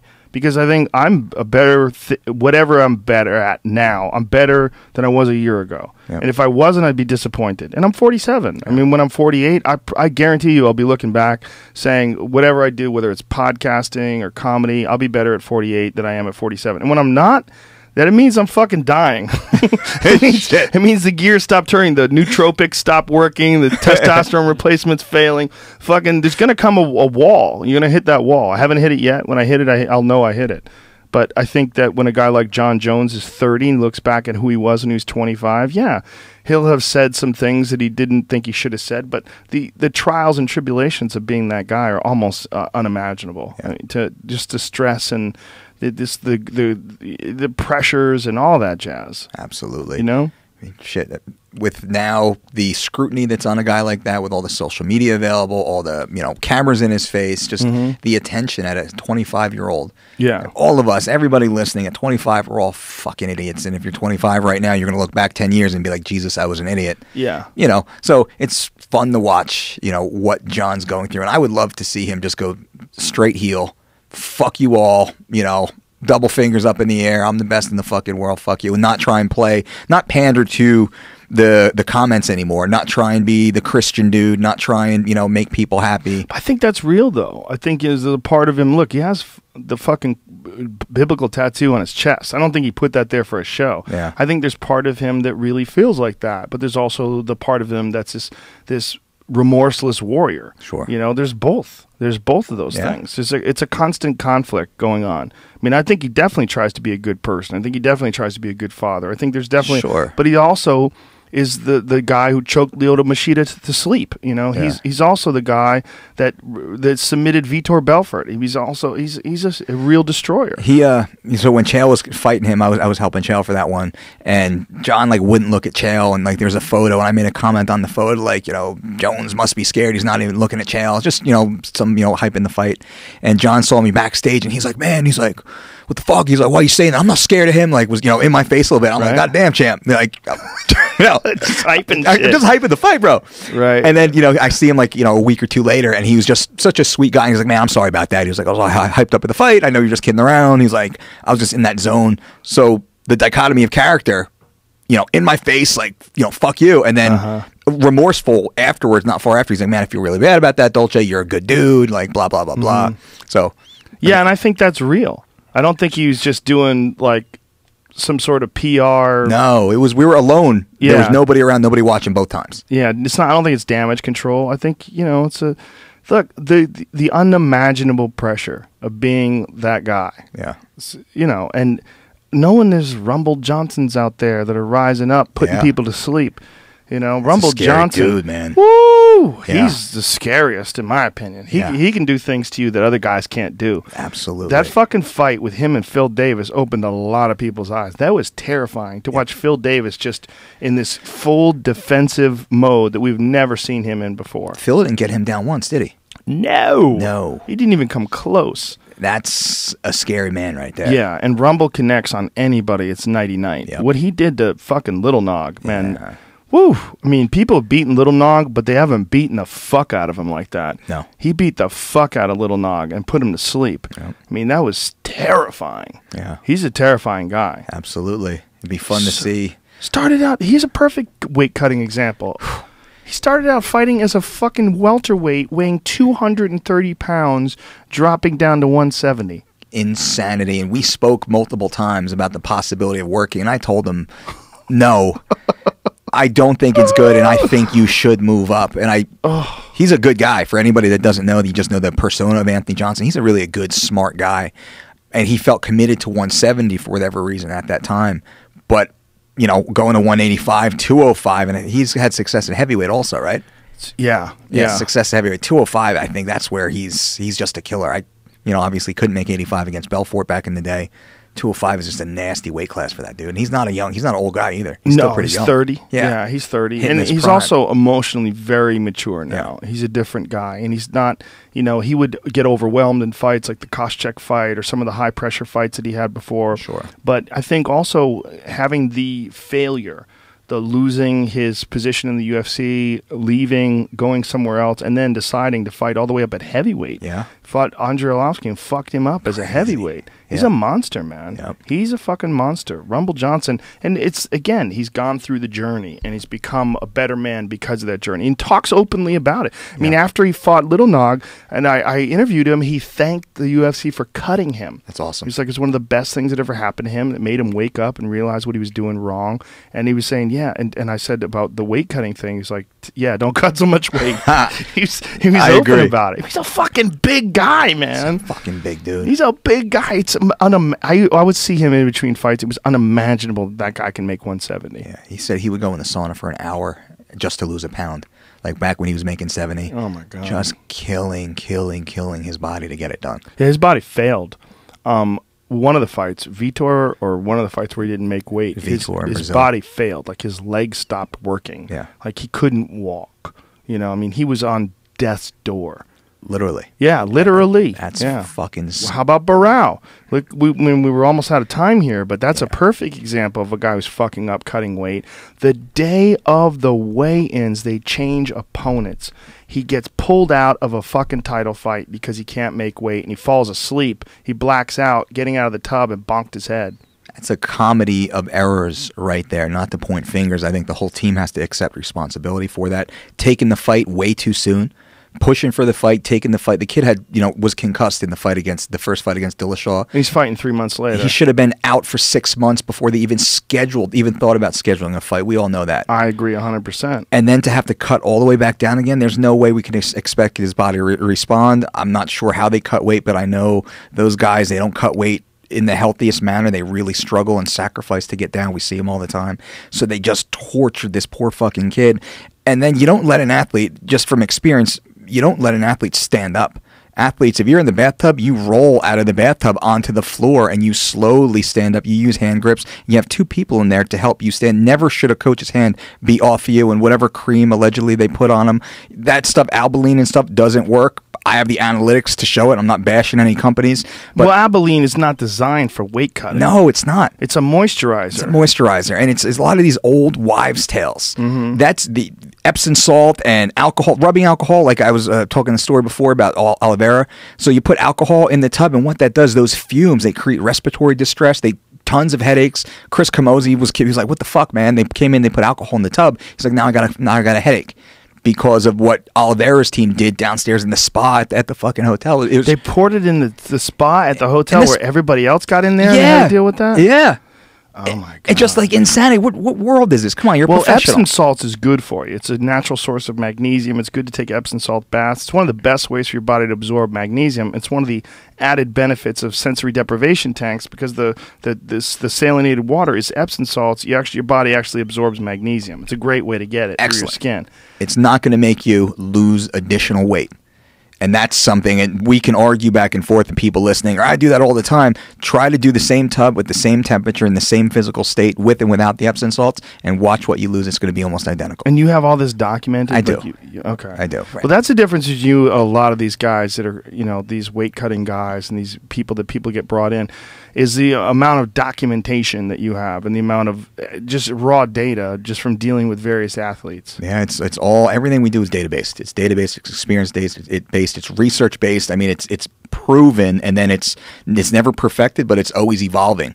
what worked last time against, with everybody. Well, that's what we're sticking with. And if something was an anomaly, well, we consider it and we look into it, we research it, but we don't add it to new protocol. Is there any failure that you've had? Like, is there any one fighter that you worked with? You're like, man, I wish I could go do that one again.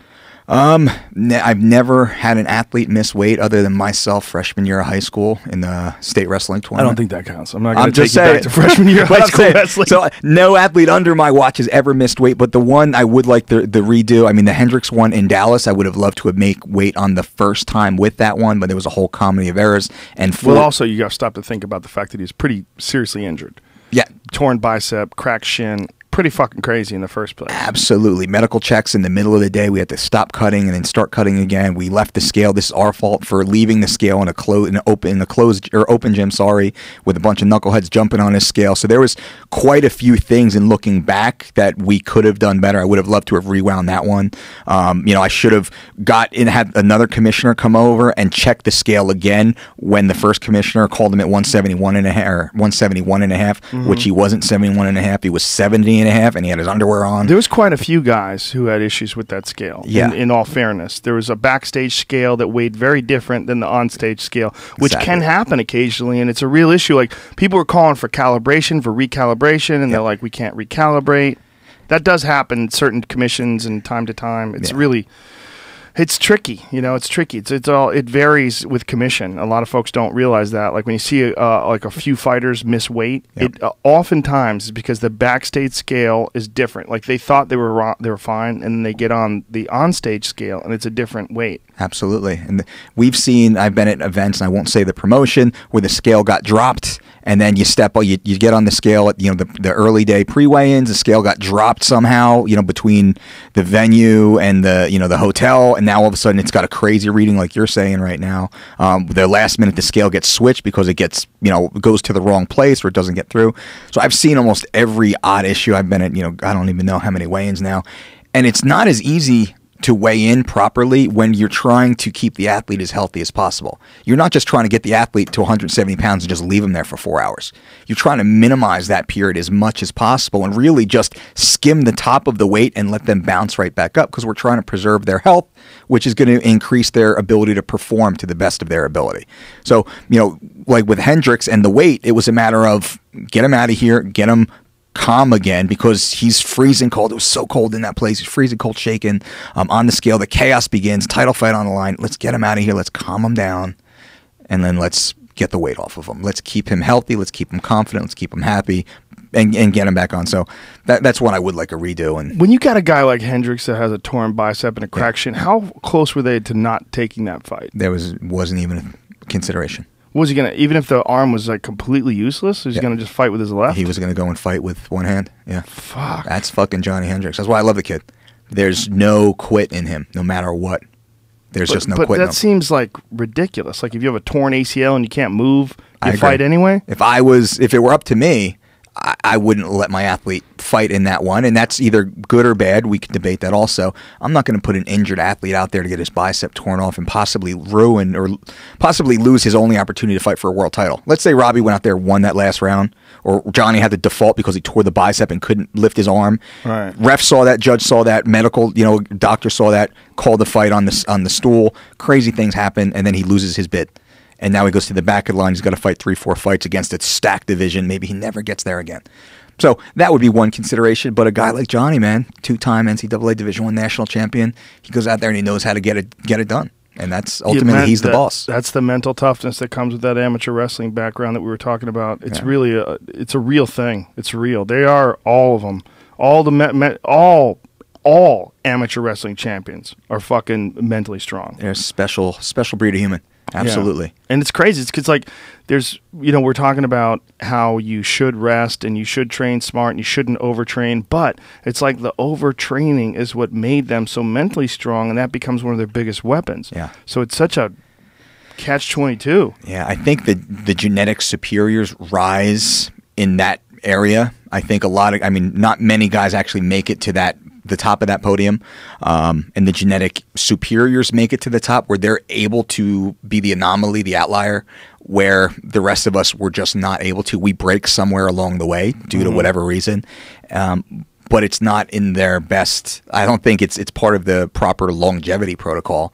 You know, you see a lot of wrestlers in their 50s and 60s, and they're kind of fucked up. Fucked up. Dan Gable's fucked up.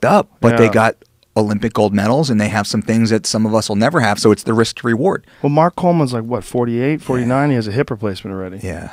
It's crazy. Yeah, it's crazy. Still wrestling with it. He's a crazy Fucking son animal. of a bitch, right? He's an animal. And Yeah. it's the same thing what we were talking about. That just the tough motherfuckers.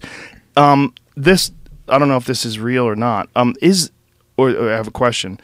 Is there is like a piece of protein, like say 10 ounces of fish versus 10 ounces of lamb, Yep. or or elk or game meat? Is there a higher quality protein? Is some protein more effective to some animals? Do they have more energy? I mean, is there more energy in a grass-fed piece of beef versus a corn-fed piece of beef? Yes, and this is now my opinion based upon a lot of scientific research. There's other research that says the opposite, so now we're just going to throw it up in the air. So my philosophy, the Dolce diet principles, number one is earth-grown nutrients, and that's eating real food from its natural source and its natural habitat, raised and bred in the natural way. You cannot beat that when it comes to nutrient quality, nutrient density, and that's what we always go after. So I want line-caught fish, salmon primarily. That's one of my top choice. Line-caught salmon, excellent. Grass-fed beef, and when I say grass-fed beef or meat, I want that roaming in, you know, the trees somewhere, and I want to, you know, take it out myself with a bow or with a bullet where it doesn't even know any humans within 100 miles. That's the best possible. So there's no anxiety, there's no cortisol, there's no stress state, there's no, you know, it's eating the exact food it's supposed to be. It has no illness, no injuries, no, you know, disease, no chemicals. Same thing, really anything with your vegetables, with your spinach, with your blueberries.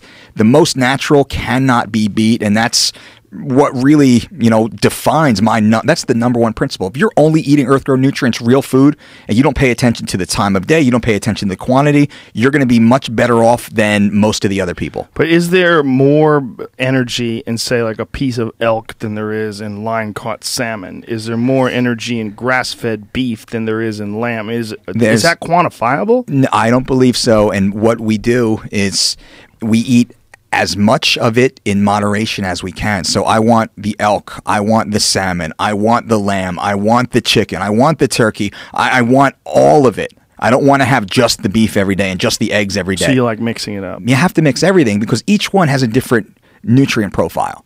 And I want all of those nutrients to cycle through my body, not just one type, because you can build up some sort of allergy, or you build up you can create a deficiency. So as much of everything as possible, whatever's local is best, whatever in season is best, because that again has a higher nutrient quantity. So whatever's seasonal, that's what we typically cycle through. Have you ever had to work with someone like a Jake Shields who tries to fight as a vegan? He's sort of vegan, he eats eggs. Sort of, and yeah, I speak with Jake. We've toyed with it a little bit, never worked together officially. Do I work with any specific vegans? No, I do. I mean, not professional athletes, but in, you know, our normal business that we do, we have some vegans, and that's pretty easy. A lot of my recipes are vegan centric, which is easy to do. But if you're a combat athlete, it's really hard to excel. It's possible if you're an outlier, but it's very hard to excel without that animal protein. And most vegans agree with that. It's very difficult unless you're dogmatic about your sourcing of nutrition. It becomes a full-time plus job in order to eat the right foods at the right time, and you have to go to the market, and you always have to have that supply. You can't miss meals because your body's just constantly breaking down.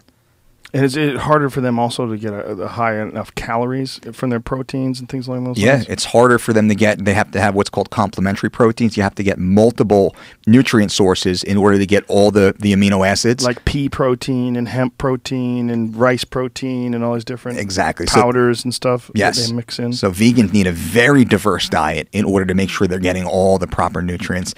It just becomes a lot of work, and Jake has said that it's just a lot of work. And even then, is it 100% what you would get if you were eating elk and steak and chicken? I don't believe so. I think I personally, and I've never lived a 12-month. I've lived for 3 months as a vegan, and it was very difficult. I leaned out. I lost a lot of weight. I lost a lot of power output. My endurance went up. I mean, my blood panel looked awesome. So it was definitely a give and take. I didn't do it for a full 12 months, which I think would I would really have to go through all 4 seasons to truly understand and feel it. So I know Fitch tried it for a while, but then he went back to meat. He said he feels much stronger, much better. Yeah. So many vegans were like tweeting Fitch. They were loving it that he was vegan. Like, we love that you're a vegan, man. It's amazing.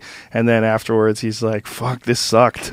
It's hard to do. I lost weight. I'm not as strong. I'm not as aggressive. I don't have as much energy. And he goes, and now I feel much better now that I'm eating meat again. They're like, sad face. Sad face. Vegans get bummed out if you're not a vegan anymore. When they lose one of theirs, they get fucking bummed. They love when they get one, but when they lose one, man, it hits them hard. It's tough. It's tough. And I do believe that there's a life force also that comes from certain foods. I do believe that. Maybe it's a placebo effect. I think it's true that I think I've had this philosophy, which is total bro science on my part. But my philosophy is that things that run quicker are better for you. Yeah. Because that's why there's a reward for getting them. Okay. That's why before people figured out nets and hooks and lines, it's really hard to catch a fish. And if you caught a fish, fucking strong protein. You catch a salmon, that's very high in protein. Yep. High like protein, an elk, high in essential fats. A piece of elk has less cholesterol and more protein than the same piece of chicken that weighs the same amount. You can catch easily enough. Yeah. Yeah, I agree with that. And bro science, absolutely. Maybe, probably. But, until science... Maybe cheetah's the best shit for you. Maybe we should start eating cheetahs. Could be. It could be.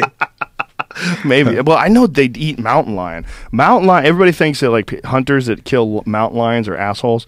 But first of all, you need to control the mountain lion population. Otherwise, they kill all the deer, they kill all the pigs, they kill everything. Mountain lions are motherfuckers. Yep. But also people eat it. They eat mountain lion. It's supposed to be really delicious. Huh. I never had it. Never had it either. Is that a Colorado thing? No, it's, places, Colorado for sure, Utah, places where they hunt it on a regular basis. They choose mountain lion over pig in a lot of places. They really like it. Yeah, it's supposed to, like, the back straps, the loin for mountain lion is supposed to be delicious. We ran out of time, my friend. If people want to get a hold of you, how do they get a hold of you on Twitter? It's thedolcediet.com, the Dolce Diet on Twitter and Facebook and all the places that you normally go. And is that your book that you have there? That is for you, my friend. It's 3 Weeks to Shred It, our new book that's out right now. It details the Thiago Alves weight cut and also the one I had done previous, so it's the original and the expanded version. Dude, we could do about 15 more of these, I'm sure. And when more things come up and more issues nutritionally or exercise-wise, let's do it. Absolutely, brother Joe. Thank you very much, my friend. Really appreciate it. Mike Dolce, ladies and gentlemen, thank you, sir. You know how to get a hold of him. Thanks to our sponsors. Thanks to Squarespace. Go to squarespace.com and enter the code word Joe. Squarespace.com. Enter the code word Joe for a free trial and 10% off your first purchase. Thanks also to LegalZoom. Use the code word Rogan in the referral box at checkout. Save yourself some money, my friends. Money, money, money. Speaking of money, you will also save some money with naturebox.com/Rogan. Go there, get 50% off your month's first box of nutritious and yummy, delicious shit. Okay, we will be back, my friends. Many, many podcasts this week. Tim Burnett from Solo Hunters is here on Thursday. Joe DeRosa will be here on Wednesday. Until then, mwah, big kiss. Have fun. Take care. See ya.